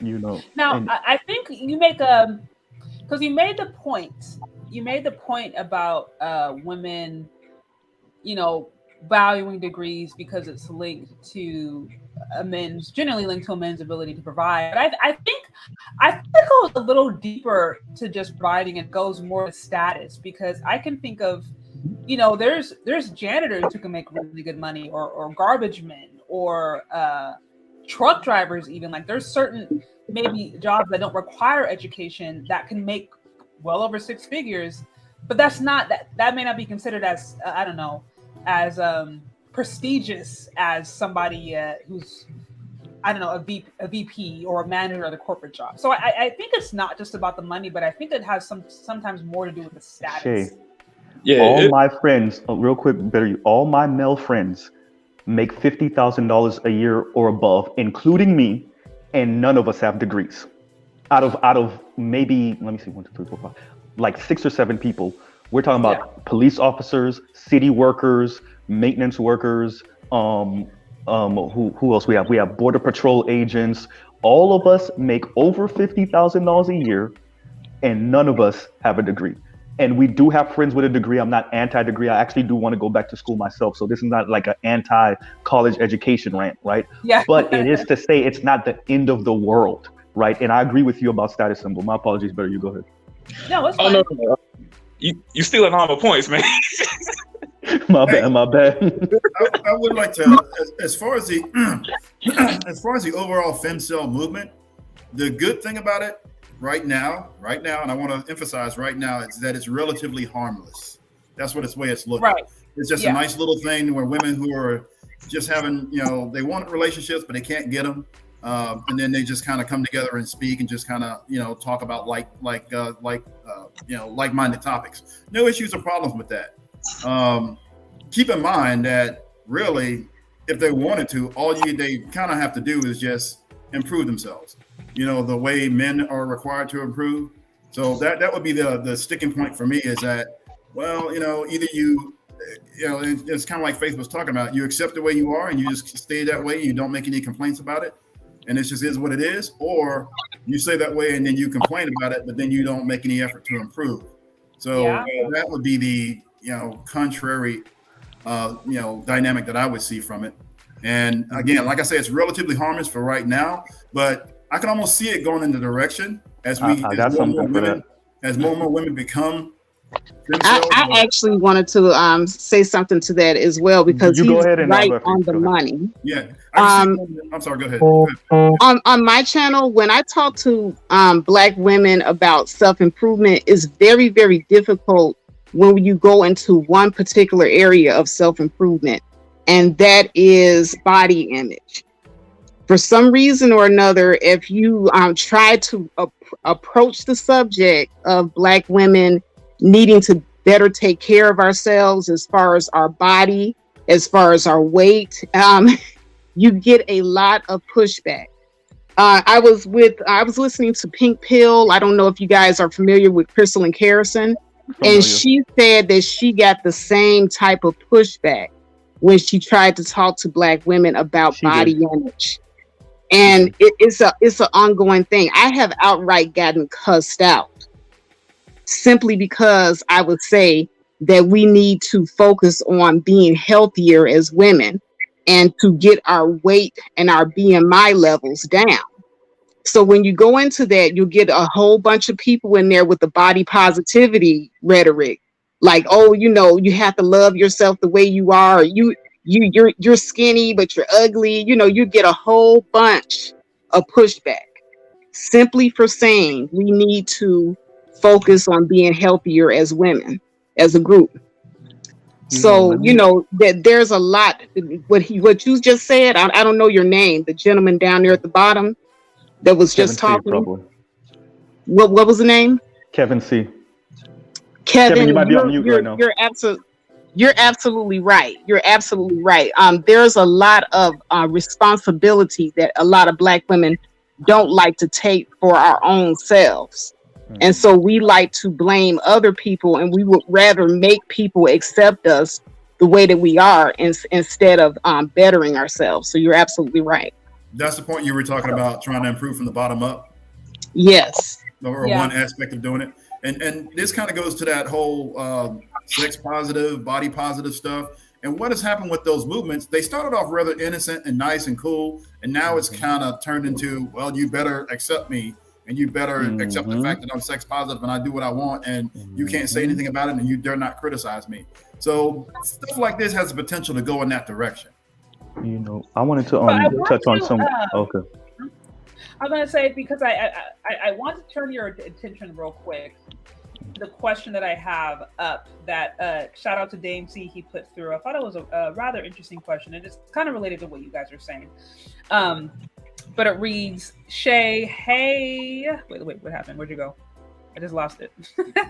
Okay, so Shay, hey, I have a question. How would you counsel a femcel to not shudder and lock themselves away from life if you personally know one? So I want to touch upon that real quick, and then if you guys want to hop in and answer it or have anything related, please do. But I would say, I'm trying to think if I know any femcels personally. I can't think of anyone in my immediate life who identifies as a femcel. I mean, most of my closest friends are married, so I'll kind of start there. And then the ones who are not married are not celibate. So I can't say that I know of really anyone's in my personal life, but I would say that I think, you know, it's a good question. At the end of the day, I think if a person wants to do better, and if a person has decided that they want better outcomes and options, then they're going to actively take steps and do things to try to improve themselves. Like, there was a time in my life where I had a hard time finding relationships. I kind of was in a rut, and there's reasons behind that. Like, I came from was in a very religious church at the time, and things were just kind of weird. So it made it very awkward when it came to me engaging with men, and it was hard for me to try to date. So I could have at the time, oh, I'm a femcel, yada yada yada yada. And I had to eventually figure out that some of that stuff was just me. I was kind of awkward. I felt weird around guys. I was very closed off, and so I had to address those issues that I was bringing to the table that essentially undermined my desires. I had to deal with that, and so I would say there's nothing that a person could ever do to try to force somebody else to change. All you can do is bring them information and say, hey, you have a choice. You can do this and try to get better, or try to seek help, or try to learn, or you can stay the same. And so I think that's how I would present it. And I would say, you know, here's the choice. You know, I hope you choose something that's going to be better, or I hope you take steps that are going to lead you towards a life that you want. And if not, then, you know, I can't do it. It's like, I can't change a person. Nobody can change a person. All we can take is a responsibility really for ourselves. So that's how I would handle it. If I could, I'll describe some of the things that contribute to some of this. And I guess this will be my weird way of answering it. First, the abundance mindset. Y'all keep on thinking that there's a zillion, trillion, billion, gazillion men out there. The type of men that you're looking for, fraction of a fraction of a fraction of a fraction. And that doesn't mean you're supposed to go around the world desperate, but it is to say you might want to be a little bit more realistic. You're not walking through the cereal aisle, okay? Number one. Number two, internet and social media got everybody thinking once again that there's a zillion, trillion of the type of people you're looking for. Maybe not, right? Calm it down a little bit. Media and advertisement. I'm directing this specifically towards the ladies now. The media and advertisement is ego stroking y'all and placating y'all to death. And it's making y'all real delusional about men in reality, not the real Bill Cosby minus the allegations, not the Bill Cosby that was on TV. Those are two different Bill Cosbys. The real Bill Cosby, once again, minus the allegations, is a very serious man, a very structured man. The Bill Cosby y'all saw on television, that was a goofy, right? Y'all mistaken like real men, real dads for like this television-ish the way marketing has positioned men in general. Right? That's number three. Number four, lifestyle branding has y'all insane, right? Lil Durk taking his baby mama out to what he damn near rented out Neiman Marcus for her to just go shopping. That's not a thing, okay? Like 0.1% of people could do that. Stop looking at that like that's a thing. And what ends up happening is like all these commercials and these television shows got a lot of sisters looking at this shit way crazy. The commodification, that's number 4. Number 5, I got a list. Number 5, the commodification of men and masculinity. Right? Yeah, I had this stuff written down. Men and masculinity in this particular era of like marketing and capitalism and neoliberalism, we've put like a price tag on that. And that's really hurt men and women when you put a price tag on masculinity. And like you're throwing a temper tantrum at God or the universe, whatever you believe in, saying, well, if I can't have this, and this is why I kind of lean to femcel not actually being what we should call it, because it's not actually like I agree with the incels in that respect. It's not actually a hardcore you can't have sex, like a literal hardcore you can't. It's more like you throwing a temper tantrum at God or the universe because you can't get the type of guy you want or you can't maintain that situation. That's a completely different thing. Side note, I want to make fun of Shay for saying, if she's pretty, bring her to the city. That rhymes. That was good. Right? So I had to bring that up earlier. But, and we see this, you know, even with the way the young lady was speaking about it, the African young lady, she engaged in a friends with benefits type of situation and then got mad or sad that it didn't matriculate into something more serious. You literally engaged in a friends with benefit knowing that's what you engaged in, and because your hope was that it would become something serious and it didn't manifest into that, now you're mad. Like, what world are we living in? Am I missing something? Well, you know, I think there used to be a time. You know, whether you call it rude or harsh or misogynist, but I think there used to be a time where women kind of knew, like, okay, this is where I rank, or this is my social status, or here's a femme that I am, or here's my beauty status, whatever, and then they would move based upon that. You know, a mom may tell you that, oh, you're really pretty, you can get this kind of man, or maybe you're not so pretty, you have to be extra nice. You know, it may not be that may be harsh. But I think there was a time where we were just a lot more realistic about not the way that we were judged, the way that we were perceived, and what that meant about how we navigated throughout the world. I don't think just because you're not, you know, conventionally attractive, or however you want to put it, doesn't mean that you can't still have a satisfying life. It doesn't mean you can't still have a meaningful life. It just may mean that, okay, maybe you're not going to get the billionaire or the millionaire. Well, isn't that what it's about, Shay? Like the billion, like, because I know I sound hyperbolic when I say this. It is a class thing, right? Like, we were sold upper middle class aspirations, especially for those of us that are millennials and younger. That's true. What ends up happening is the way it manifests in women is that like I want a guy that looks like this, that lives here, that drives this, that makes this, that's white collar this, and like all of the things that come with it. And so like this femcel thing is like a manifestation of me not being able to get that, and me like sitting on my hands. And I don't know how many of us are like in our mid to early 30s. You'll see a lot of women that when they get about 28, 27, they throw a big hissy, a big temper tantrum with the world, and like they're air quotes celibate for like 3-4 years between like late 20s to early 30s, right? Yeah. And that's them, to me at least, that's them throwing a fit. And I can't tell you how many women I know that like between that 4, 5, maybe 6-ish years haven't had sex for like 2 years, 3 years, 4 years, 5 years, right? So they were having sex, sometimes sparingly, sometimes a lot. Either way, when they get to their late 20s, it's like they're like, okay, I'm not getting what I want, so I'm gonna just sit on my hands, right? Yeah. And these are the people I think oftentimes that are in these forums, or they're in these the comment section, and just spewing like some of the most vile rhetoric against men. And I'm happy you brought out and you pointed out the fact that group got banned from Reddit for being a hate group, because it probably was. Let's be honest, not even probably, it was, right?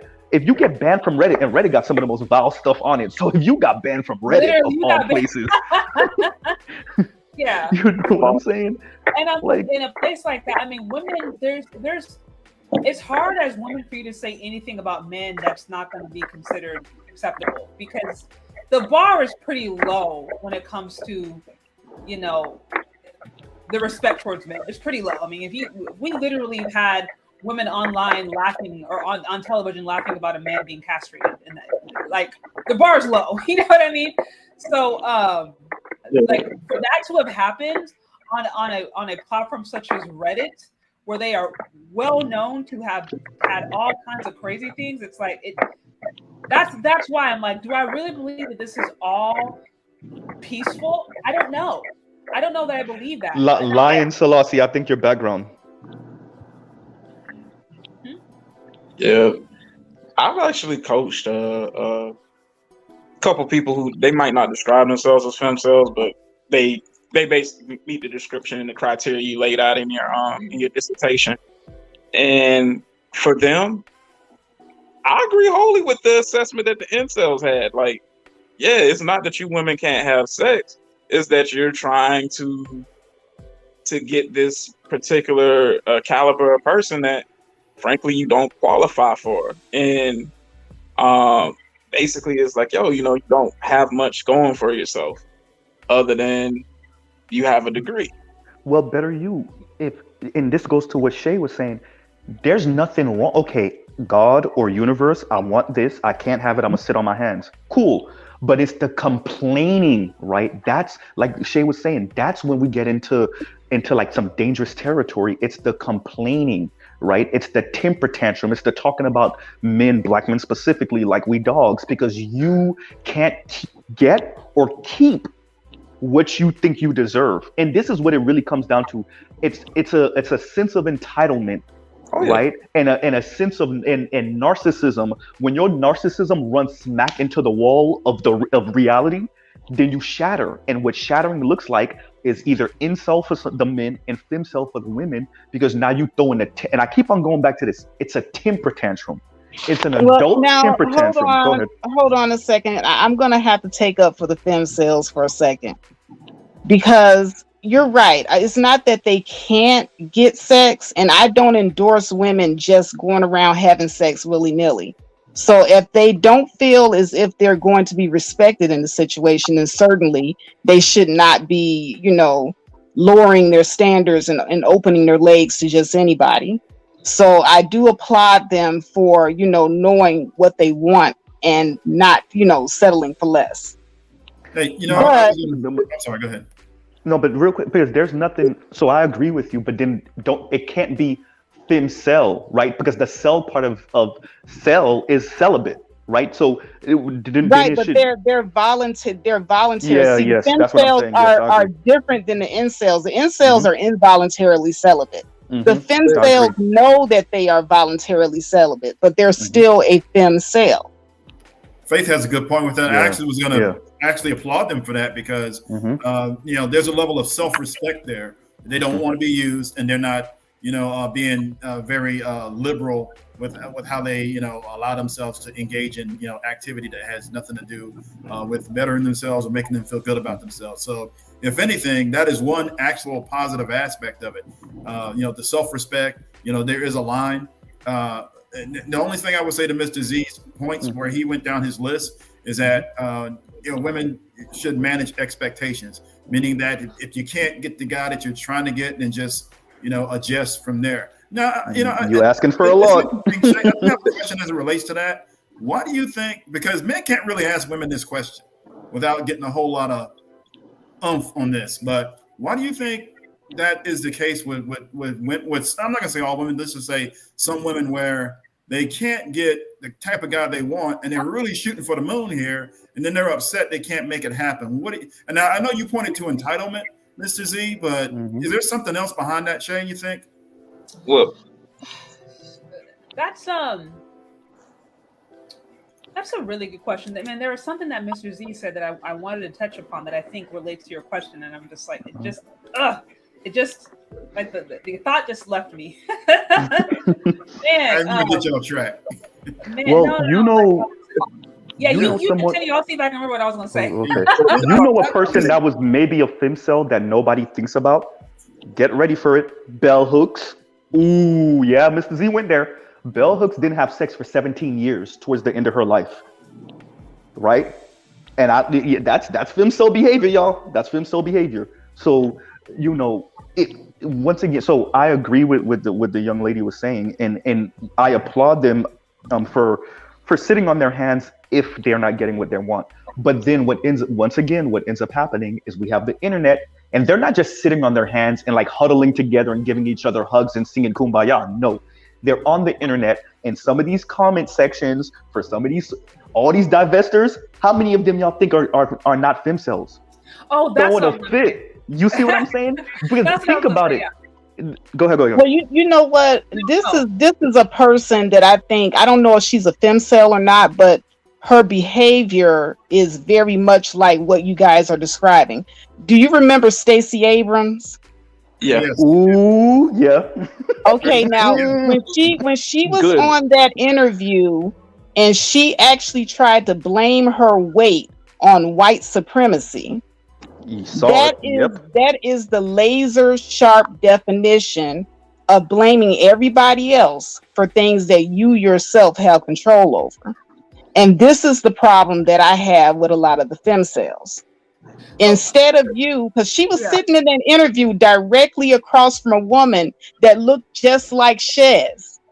She was very feminine looking. She was in shape, and she was another black woman. So you're sitting across from another black woman who is in shape, blaming the fact that you're not in shape on white supremacy. That was Brittany Cooper. Yeah, Okay. Yeah. They look a lot alike. I know why you mistake them. I know why you mistake them. That's who I'm talking about, though. But that right there is the epitome of not taking self-accountability, and that's the only problem that I have with the femcels. There's some sort of what's the word I'm looking for?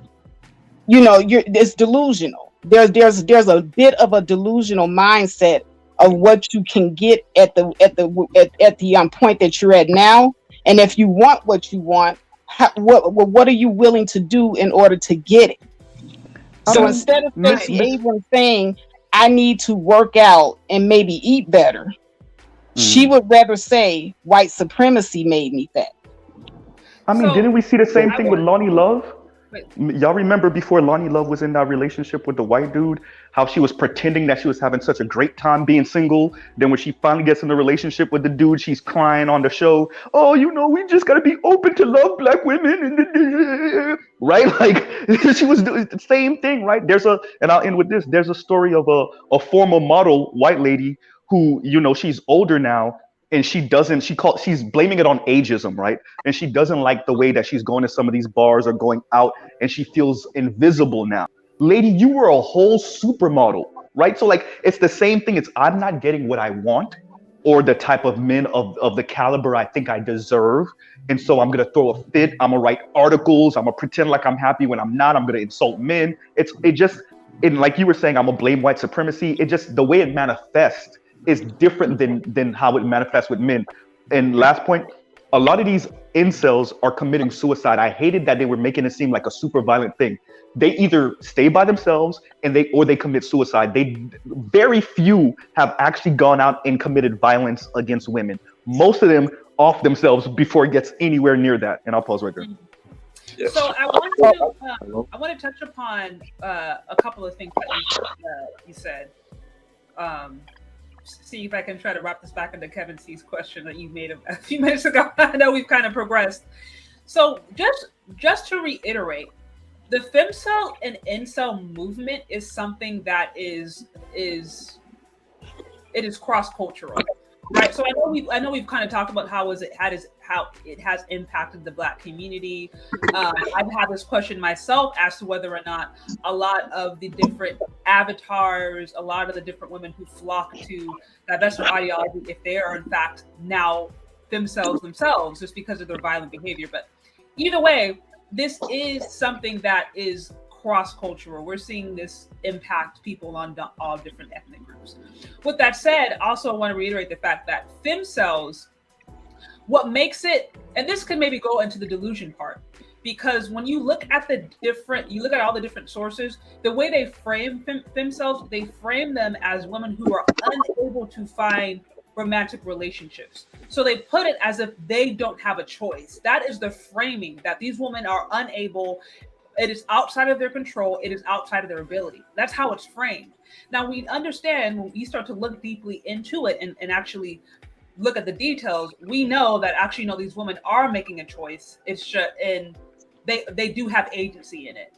But I just want to point that out, that the Femcels, the way it is positioned as if we don't have a choice, we don't have options, we are victims of this effed up misogynistic dating. That is how it is framed. And again, that is completely different than somebody that says, I choose to be celibate now because of maybe spiritual reasons, because of personal reasons, because I want to focus on myself. They're making a distinction. Now we can argue that whether or not that distinction is BS or whether it's valid, but I want to be clear that they're positioning this as distinction. Women who are incapable, who are victims of a bad dating market. Again, I want to reiterate that.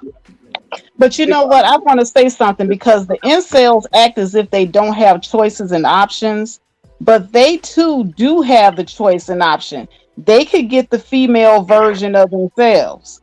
They could go grab up Stacey Abrams, who would probably gladly take them, by the way. But they don't want Stacey Abrams. Have you ever considered that Stacey Abrams doesn't want them? Because I agree with you that it would be a good match. But what I'm seeing, and you see this even when you listen to talk about another Kevin Samuels, right? It'll be sisters, and he'll be like, "Yo, just get an average dude," and they'll be like, "No average," and they act like average, average is a curse word. So I agree with you that for some of them, yes, but the problem is, I would argue I put the onus on women a little bit more, because men will come around. Even out of desperation, will come around. Women, on the other hand, I think y'all will sit on your hands forever.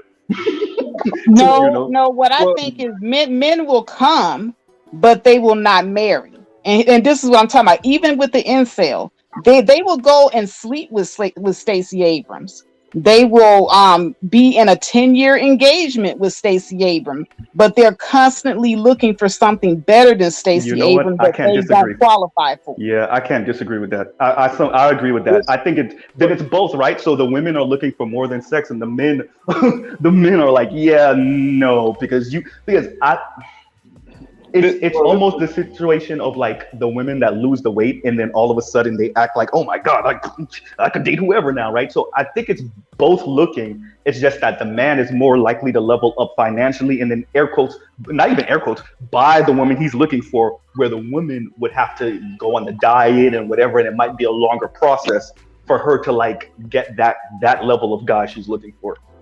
But I wonder, this is now, I can't necessarily say that. I have to do a deep dive on this empirically, but my personal just thoughts based upon what I've seen and experienced in conversations is that I feel like men have a generally have an easier time accepting and knowing, I guess, their level, for lack of a better term, their level in the sexual and dating marketplace, their level in society. I think men have an easier time accepting that than women. So as a result, I tend to think, and then again, this is just my opinion, but I tend to think a man would be more willing to, whether it's settle or get a woman that she knows is on his level, because they don't really grow up under this illusion that like, oh, I can be whatever I want. And, you know, you'll accept me if I'm short. You'll accept me if I'm big. You'll accept me if I don't have money. I'm poor positive. I'm height positive. I'm broke positive. Men don't have that. So I think men generally know where they rank early on, and as a result, have an easier time understanding the women on their level. But and again, this is my thought. My thesis is that I think women, it's harder for us to recognize where we are, and I think that's where a balance can start. My thoughts. No, I would agree with that, and I feel like a lot of that delusion comes from it. Like I said, I've coached two women who meet the criteria of Femcel. And the thing that they both have in common is they both had some really unrealistic expectations set by the men in their lives, i.e. their fathers and uncles. Basically, they were treated and the bar was set extremely high, unrealistically high for them. And it's like, essentially, they felt entitled that just by coming and sitting at the table, they were entitled to top tier and top caliber men, which to the young lady's point, not to say that, you know, you should accept just any old thing. I'm not saying that at all, but you also have to be cognizant of where you're at. And simply because if you're not where you think you are, that's where you have to put the work in. You have to get in your metaphorical gym, whether it be, becoming more feminine, more fit, more friendly, more whatever it is that your potential mate that you're seeking is wanting, really. And then to the incel point, I think the key distinction between the femcels and the incels is this. The femcels have the ability to have sex. The incels largely do not. And it's easy to say like, oh, you know, well, they would sleep with whatever. They would sleep with anything. Like, honestly, if a woman had half her face missing, there's a lot of them that would be like, yep, sign me up. They are not getting that chance and opportunity. Whereas with the femcels, it's a quality thing. With the incels, it's a quantity thing. Like, they're at zero. They are Sahara Desert dry. Hysterical. I agree, though. Well, I mean, they could actually improve themselves, though. And this is the point for everybody across the board. Incel, femcel, whatever. Improve yourself across the board in order to increase your chances. I actually saw something that was very interesting on TikTok. And I kind of made a controversial statement, if you want to consider it a controversial statement. But it was a woman. She started off, you know how they tell stories and somebody starts off the video with a little caption. And it actually started off with, she was very heavy set, like she was super overweight. And the dude that she was interested in did not want her. He's like, hey, you know, I'm with you. And then you actually got a nice personality and this, that, and the third. And you're a great woman, but it's the weight that's the issue. So she did the work and lost all the weight and everything. And by the time she gets to the end of the video, she's in a nice, you know, figure hugging dress, lost a lot of weight, all of that stuff. And then I kind of was interested in the comments. And then it was everybody telling her how great she was and she good job and all the other stuff and saying how the dude missed out. But the thing is that what it reinforced to me was that women understand, in order to be competitive in the dating and mating market and be competitive for marriage, you have to change something about yourself to make yourself competitive. I put that in there and only one person kind of looked at it and said, oh, like. And there was like 3,000 comments and I was pretty sure nobody was going to find it. Somebody found it and I was like, huh. So somebody actually noticed that. But everything else was just kind of congratulating, which he deserved. And they were kind of like, oh, well, kind of digging on the dude. And I'm like, well, dudes are only going to accept what they really like. And if you have all the other, if they're looking at a 4 out of 5 characteristics and one of them is a major one that you don't have, they're not going to accept that. They're going to reject you. And then she understood that she had to fix that in order to be competitive. You know, the incels can do the exact same thing. The incels can do the exact same thing. So my only issue is, like I said, it kind of goes back to my question of, and I think, Betty, you spoke to this a little bit, is I would try to understand how and why they feel that way. Why, if you're a 5 or a 6, how is it you think you need to get a 9? Like I'm gonna go to that. That's literally 3 or 4 levels above your pay grade. Well, it's that. So this is, for me, it's the commodification of the opposite sex, right? And it's because of the particular era that we're living in. And for those of you that don't know, like what commodification means, refers to the process of converting human social and cultural value into market value applied to goods, services, ideas, and other forms and products of human creativity and that do not initially possess market value. So it's essentially putting a market value on everything, right? What I'm saying is, especially if you are let's say a 3 or 4 with your looks and everything, your money, your stat, everything about you is just either 3, 4, maybe 5, right? For you, that's even more of a reason to try to obtain 8, 9, or 10, because it's a status symbol, right? It's you know what it is? It's the women that are okay with being Future's baby mama number 9, right? Because for them, it's the status of being Future's baby mama. They don't care that they're number 9, right? So that's what I think. It's the commodification of manhood and masculinity. And then on the other side, for the incels, it's the commodification of a certain type of attractive woman, because this way you have a walking status symbol. And then going back to even when we talk about dating outside your race, if you feel like you're unattractive in your race, what better than to pull not just any non-black person, but particularly a white person of status or a white person that's deemed attractive, because it's the status that comes with them, right? You got a white person and they're attractive and they might have money. Oh man, nobody can tell you different. You're essentially turning that person into a S-class Benz, right? That's what I'm saying. But we don't usually get the best of other races when we're not the best in our race. Yeah, because you're right. You're right. Exactly. You're right. But I don't think those people are thinking that far, right? They're not. Yeah. We're having a very intellectual, borderline academic conversation about these things.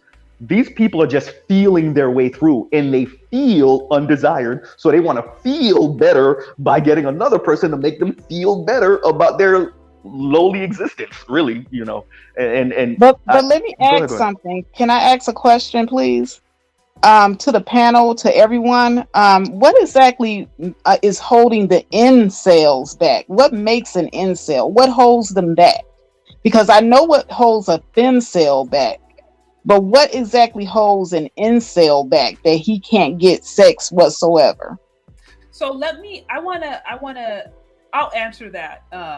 Because this, I don't know I guess you just said you just joined. I go a little bit into that in the live that I did last week. I just looked at it, and there's an entire case study that the United States secret agency did. I'm mispronouncing them, but essentially have a case study that they a whole study that they did over years. So it really kind of goes deeply into the different behavioral patterns, characteristics, but largely, it is men who said that they just simply had a long line of just bad experiences with women and just were not able to get any play despite having tried. They just don't have a luck. So that's kind of it, not getting any love, not getting any play. And I alluded to this earlier, where I think it's generally understood that women are more particular about their dating options. And we even see that when we got to the topic of sex within that different article. And there's a tension between men saying, you can get sex, so why are you complaining? Women are saying, no, we only want this sex under these parameters. And so again, women complaining about the quality, men complaining about the lack of quantity, period. And that again goes back to the fact that they're complaining about essentially different things. And again, that shows women are more particular. Women want a certain quality. Women generally want a certain parameters, which I don't think is a bad thing. And that's why incels in particular take offense to femcels, because they're saying, no, we can't even, you guys are complaining about the quality. we can't even get quantity. We can't even get in the door because y'all won't even consider us because we're not the top 20%. We're not even the top 50%. We may be the bottom 40%. And you're never going to give us the time of day because we don't have the status. We're not tall enough. Maybe we're not cool enough. Maybe we stutter. Maybe we're the guy in the back of the class that, whatever it may be. You just aren't giving us the time of day because by the female nature, the very female nature says, unless you're of a certain quality, unless you're of a certain status, I'm just not going to give you a time of day. So with those guys, those are the guys who are complaining. Can I give you an example of that? Point that you actually put in the chat. Go ahead. What if you knew a femcel or an incel, what would you do? Would you allow them to be and just let them kind of stay in their own world? And I personally, if I knew them, I'd be like, look, you need to kind of come out. I try to pull them out more into the world because you can get to a point, especially for an incel or even a femcel, they can get to the point where they're just working from home. They don't really have to leave. You can even order all your groceries. You can get everything at the door. You don't have to leave the house. That's dangerous. I I don't really like that for people. Well, because it Kevin, cuts you off from the world, and then we already see that in Japan. You're getting all these ideas, and then it gets to the point where you get into a depression and stuff like that. I would literally try to help them and pull them out of that, especially if it was a family member or a friend of somebody that I knew personally. And I knew a guy. He wasn't he wasn't a super close friend, and he wasn't necessarily. I know he was involuntarily celibate, but he wasn't like what you call it, isolated. He was out in the world and moving around and interacting with people. So I didn't push him too hard. So I was like, bro, you're still in your early 40s, man. You can still, get married, pull a woman, and push out one, or you still have a chance to get like one kid out of the deal. And he just got to the point where he was uninterested. Like he's like, I was close, and I tried once or twice. Well, he said he was close to marriage, and then he was kind of a little bit more close the second time, and it just didn't happen. And then he got to the point where when a dude gets to their mid 40s, they start to get really uninterested in doing the chase. They kind of start to kind of dwindle down at that point. And if it hasn't happened, then it's probably not going to happen. And it's rare that guys actually change their mind after that. But for the most part, once you get to your mid 40s, if you're not married, you're probably not going to. And they've kind of settled in. But my only thing is that I would not like to see people get to the point where they self-isolate, get away from the world, because that gets dangerous, I think. And that's where you get the Elliot Rogers. Yep. And these type of guys coming out here doing these crazy things. And I know you, Mr. Z, you pointed to that. A lot of times they self-harm to the point of self-termination. But they can also get to the point where they get radicalized and then get out there and start doing crazy things. That was the basis of that one other guy. He was literally angry at women and some men. He was angry that the conspicuously handsome guys, basically the pretty. You're talking about Manassian, yeah. He thought he should get. Yeah. Right. So what Kevin is saying. Go ahead, Shay. I'll go after you. Go ahead. No, I'm just gonna say real quick because I haven't had you guys. The likes are kind of low, so get those likes up.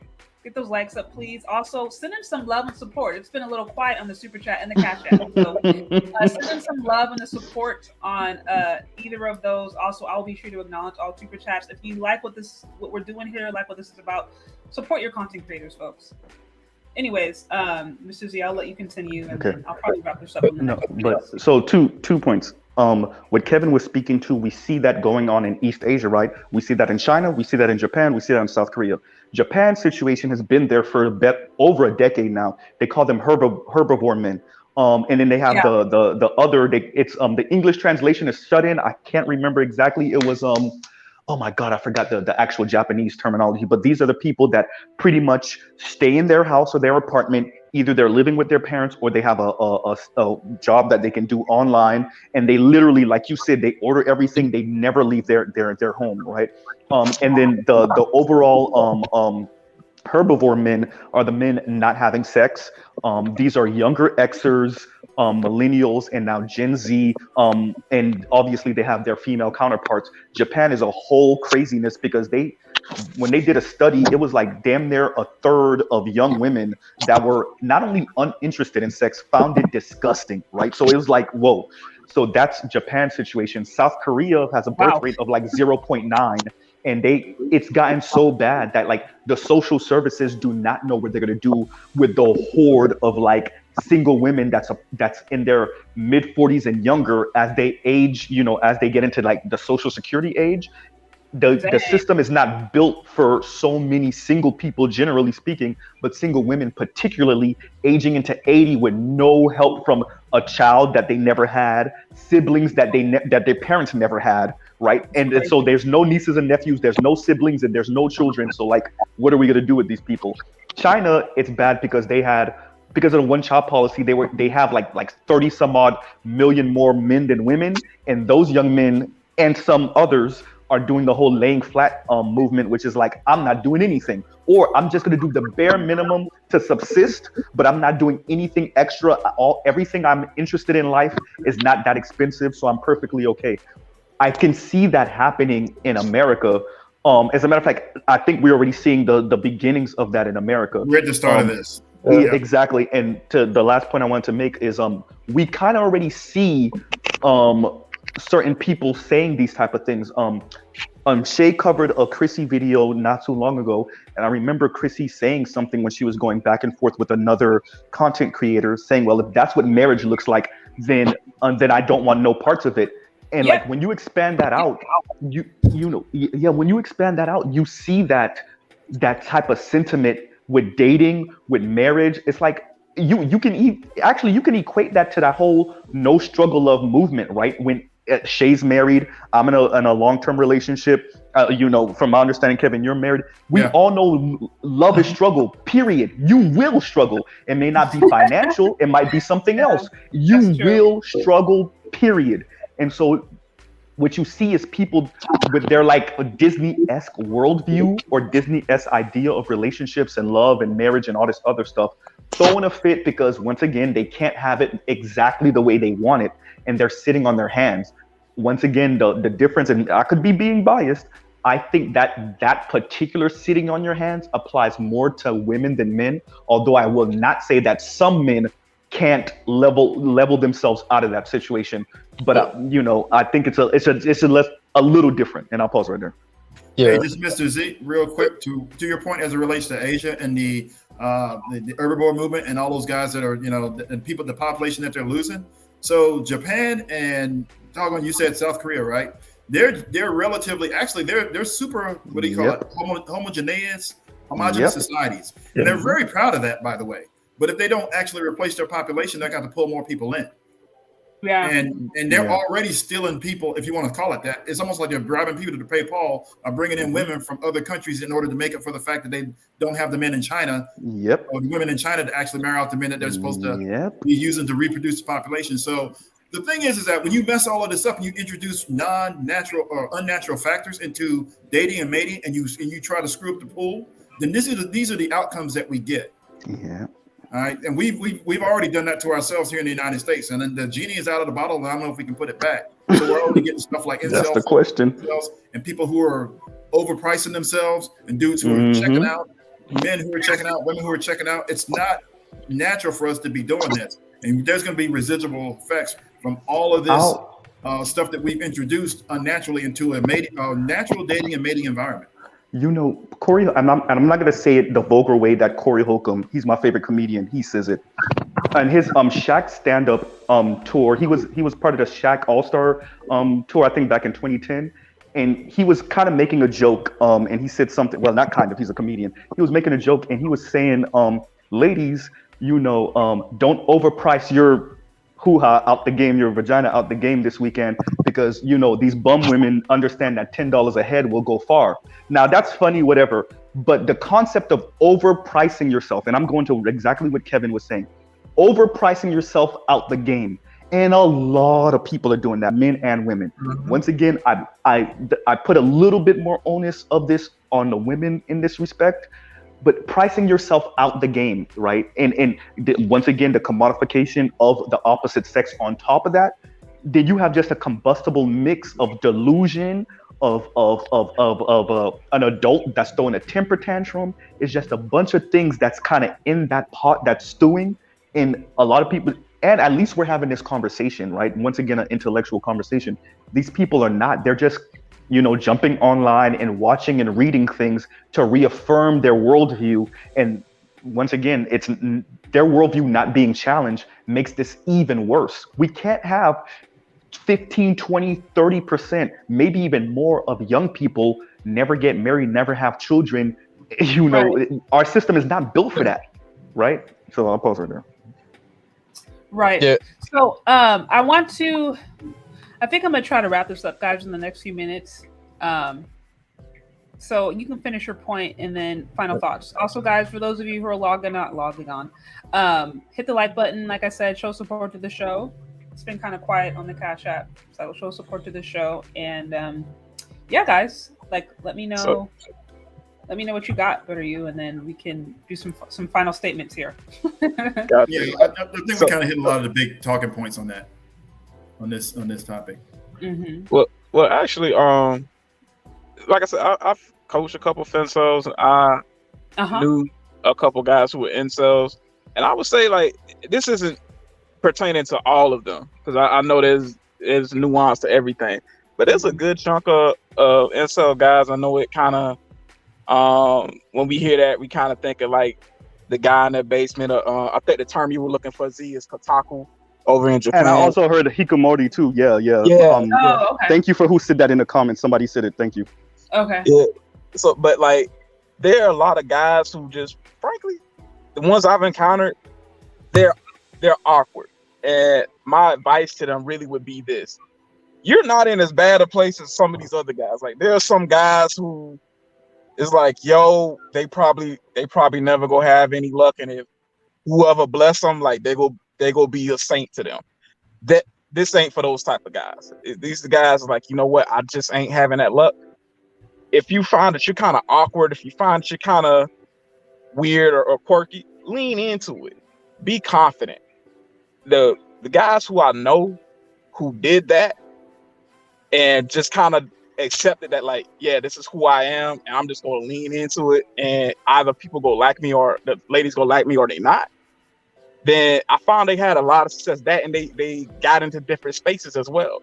Because I feel like sometimes we kind of tend to stay in our bubble and not want to venture out because it's comfortable in certain regards. But I feel like a lot of guys who just are a little bit awkward or whatnot, if they do those things, I think they'll find that luck and find that person potentially. I think it's funny that you say that, because right now I'm thinking of people that I know, like there's certain guys I feel like always get in the friend zone. I know one person in particular that I knew that he was always getting friend zoned by different women that he found attractive. And it was like this constant thing. Now, this person in particular, you know, people would tell him like, bro, you're going for people out of your league. Like, if you want those kind of women, you need to make more money or buy a nice car. Like, they would tell him that. And when you said that, I was like, yeah, there's guys that I know who get friend zoned super fast. They could be nice, sweet guys, like hardworking, but it's just, women are just like, you're just a friend. Like, it's just, you know. And I wonder some of those women who were complaining if they have that guy or that person where they're just like, oh, he's just a friend, it doesn't count. I wonder that.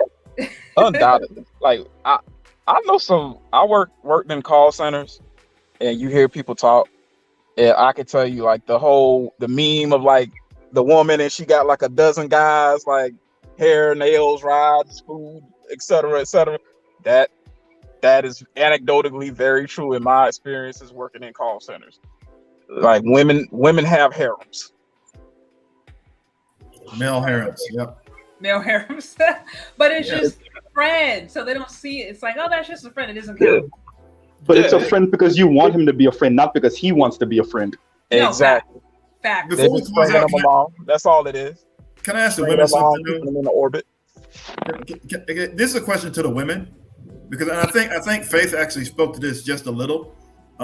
So the only women that I really talk to and advise and give them real life, you know, from a male perspective advice to, are women who either ask me or women who are close to me and my family, and they'll ask me something about men and what I think about it. But outside of that, I don't really like to advise women, because when I do, I'm a bit harsh about it, and they take it very, you know, they take it really, really rough. So I try to stay away from that. So how do women respond when you as women try to talk to them about how they can improve their chances in dating and mating and marriage? What's the general response to that? How do they take that? Well, they will pretty much gaslight and give a lot of excuses as to why what you're proposing isn't going to work, or they'll say that they tried it and it didn't work, or they'll outright curse you out. That's the response I've gotten. And see, and that's one of the reasons men don't even broach this subject with women, because we're like, look, you know, I could give you a chance, but this, and this. If you did that, then we'd be good, because I'm doing this, and this, so that way I can make myself, you know, more a better person for you. So if I'm doing that, why shouldn't couldn't you do the same thing for me? Let's put in some max effort and get to a point where we both agree. Which, like, it kind of points to you. It would make sense that the femcels and the incels would get together, but they have a specific point of disagreement. And then if women are fighting back, are really pushing back hard against women, then how are men supposed to even talk to women about it? You see what I'm saying? We can't even engage, because then it becomes now it's like even worse that they're hearing it from men.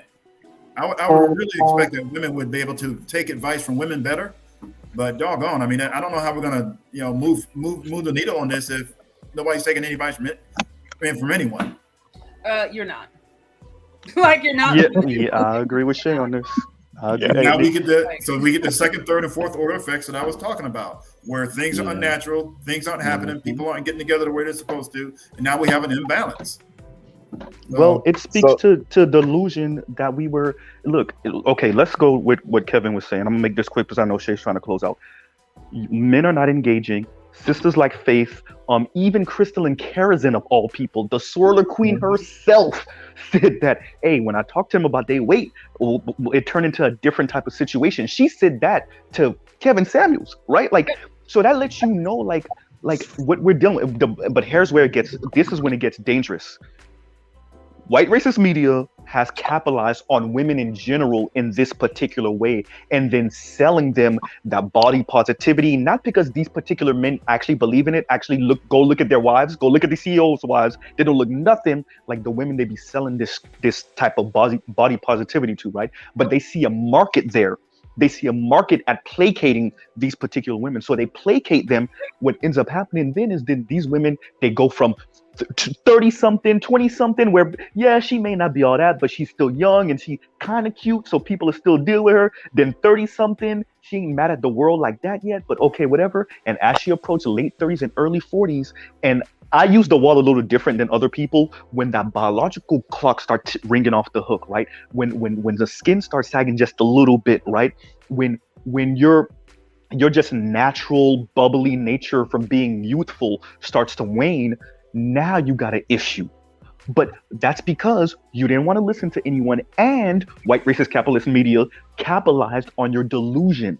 And now no one can talk to you. That's the issue that we're having. If they're not listening to Kevin C, they're not listening to Mr. Z, they don't watch Kevin Samuels, they think he is sexist, misogynistic pig, right? They're only watching or being in their echo chambers. They're not even listening to Crystalline Karazin of all people. Oh my God, right? Then there's nothing you can do. I'm in agreement with Shay. You just got to let those people, go. I don't know what go means, but you just got to let them go.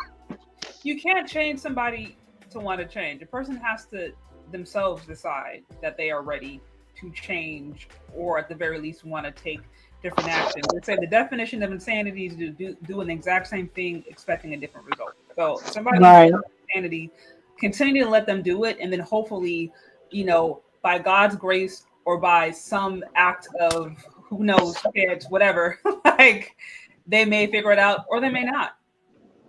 But exactly. You got to let people go through their own journey. So I know you got to close out. So hopefully the incels and the femcels are sitting in their echo chambers having at least an intellectual discussion about it, to the extent as to why they are in the situation that they're in, and then what they can do to improve and come out of it. So yeah. And I will say one more thing.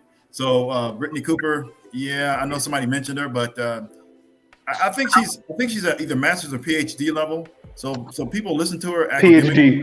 I don't know. Okay, yeah, and I don't know if she and I forget what she kind of goes into, but she's been problematic in certain ways with regard to some of the things that she said about family and men, and not women too much, because I think she's really focusing on helping women. I think she thinks that's what she's doing, but yeah. So that kind of goes to that whole how it can be problematic if you're in an elevated position as well. Okay.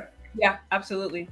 But But I just want to close out real quick because I have to go to work.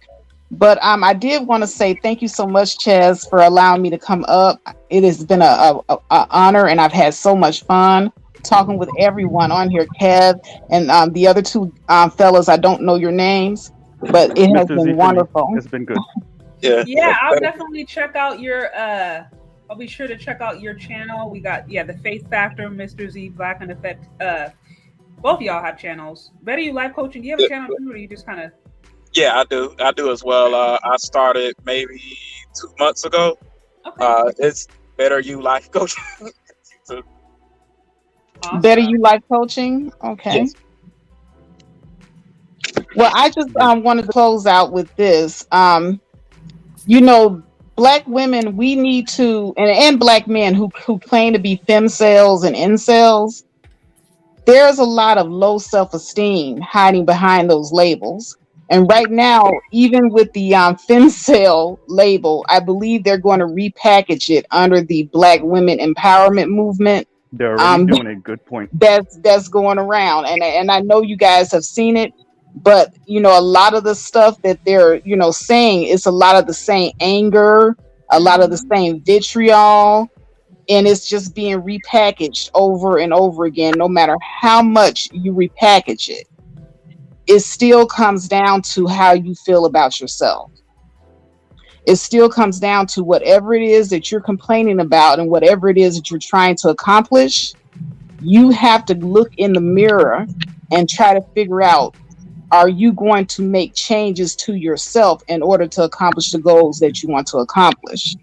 If not, it doesn't make any sense hitting towards your social media platform and raging and crying about things that you don't want to change or you refuse to change.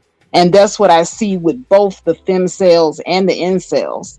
The incel men, most of the time, women, we don't even look at a man's looks most of the time. You ask the average woman if looks are important, we normally put that like at the bottom of the list. As long as the man is able to provide, he has a good job, he's educated, we're perfectly fine with that. But you have a lot of men out here who are incels that refuse to better themselves as far as their schooling, as far as their education, as far as how much money they make. They want the women to lower their standards so that they can qualify, instead of them raising their standards so that they can qualify. And that is also a problem as well. So you have a problem on both sides. You have the femcel that wants the men to lower their standards and accept them as they are, and you have the incels that want the women to lower their standards and accept them as they are. But the problem with both is they both need to turn that mirror around and work on themselves if they want to get whatever it is they want and accomplish the goals that they're trying to accomplish. They got to stop blaming other people for having too higher standards. If they want those people, then they got to raise their standards and meet the standard. But with that, excuse me, I'm over here. I'm about to get up and go to work, but I'm kind of winded here. Okay, but I just wanted to get that out. But thank you again for having me on. And once again, it was great meeting the men on here, Kevin. And the other two men, I don't see the names up here anymore. I'm sorry, I have such a short memory, but it was very good meeting all of you. All good. All right, thanks for calling in. No problem. Good speaking with you, Faith. And I guess I'll make my closing also. I hear what she's saying. I like to bring out the numbers. Half of American men, not just Black men, half of American men make less than 40 grand a year. So, and this is tying to what Kevin was saying, about Brittany Cooper thinking she's helping women. I want to be very clear about what I'm saying, right? there's a cap of selfishness that has to become selfless. Let me say that again. There's a cap of selfish that has to become selfless. What I mean by that is if you continue to only advocate for women, Black women specifically in this case, then what's going to end up happening is you're going to run into the wall that the men are not anywhere near where those women are. And that includes white men, right? So that's what we're running right into the wall of. And that's for the women that are doing okay, not for the women talking it, but they don't really live that life. Yeah. We're talking about the women that's actually doing this, right? They're running into the wall that you might be the ceiling. You might be the one that has to air quotes marry down financially, right? You might have to be the one that air quotes marry down educationally, because quite frankly, for the past 50 years, we've elevated women in a way that's not bad. But then, and there's a white woman that spoke to this, like, you're gonna have to do what the men did, which is if they needed a stay-at-home wife, they needed a woman that supports them. If you're going to try to conquer the world, then you might be the one that needs a stay-at-home husband. Yeah, Mr. Z said it. Right? So, and I'm saying that as a person that works anywhere between 60 to 65 hours a week, really 70 hours a week, right? 60 to 70 hours a week. But I'm saying this because no one else is saying this. No one else is telling women that this abundance mindset thing is making y'all extremely delusional. That's number one. Number two, and this is what I'll end out with.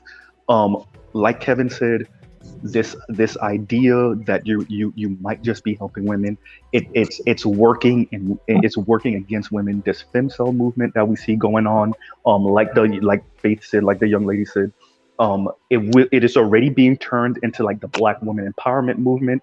These people are not talking about historical precedent. They're not sounding like us, right? They're not talking about history. They're not talking about what's going on in the globe. They're not talking about any of that. They're not talking about inflation because of the Ukraine-Russia fight. They're not saying any of that.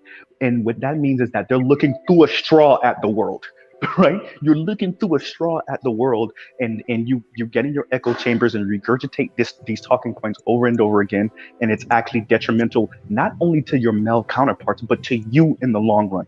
I suspect in the next 20 years we're going to see a lot of these people literally psychologically cracking, right? And they're going to be on. You think they're on antidepressants now? They're going to be on antidepressants like nobody's business. And I'll end with that. I feel bad. I actually kind of feel bad for the Femcels because they think this grown temper tantrum thing they're doing is actually going to get them what they want, kind of throwing a temper tantrum at God or the universe or whatever they believe in. It's not going to work. And it's kind of sad when you really think about it. And I'll pause right there. Thanks for having me up, Shay. Yeah, thanks for calling in. Yeah, hey, good discussion. I do appreciate the fact that you allowed us to ask questions from a woman's perspective, because I'm trying to pull information out of you guys that otherwise I wouldn't be able to ask anywhere else. So all good. Thanks for providing that space, because I know you guys do work and it's supposed to be geared towards women primarily, but it does help men because we can engage at least with the women in our circles and then women who even ask. So thanks for that. I appreciate it. It's good discussion overall, and thanks for having me come up. Always a pleasure. Good work. Thank you. Better you, what you got? So Z been doing it to me all night. He stole a lot of my points. My bad. But I would just close with saying that in terms of the whole incel femcel thing, self-improvement is key. You have to be willing to look at yourself objectively in the mirror. Like some of the things that you were saying, I think even when your community post went to it, like hygiene, for instance. I'm sorry, you can't be a female with bad hygiene. You can't be a female and be messy. Like, these are things that's going to be turned off to 90% of men. And when you couple other things with it, like bad attitudes and other things, like, there's a recipe for really only being able to be used in a particular way. And to the guys, like, there are a lot of guys out there who, frankly, like, need to level up to some extent or another. There's a lot of guys who are incels, who, like I was saying earlier, like, if you awkward, if you a little weird and quirky, just lean into it. Be confident in it. Honestly, that confidence is 99% of it. People don't lack anybody. Well, don't tend to gravitate towards people who aren't confident, who aren't sure of themselves. Like, I know some guys who are the nerdiest things ever, but they'll pull some of the baddest girls whenever we go out. And it's really just because it's confidence, and it's attractive, and it's alluring, and it portrays power in some senses when you are able to command the room and you speak with a certain authority. I agree. Yeah. Well, thank you for calling in. It's always fun to have both of you guys on the panel. Yeah, I'm sure we'll continue this conversation. I have plenty more lives coming up. So, yes, ma'am. Have a good one, Michelle. Okay, you take care. You too.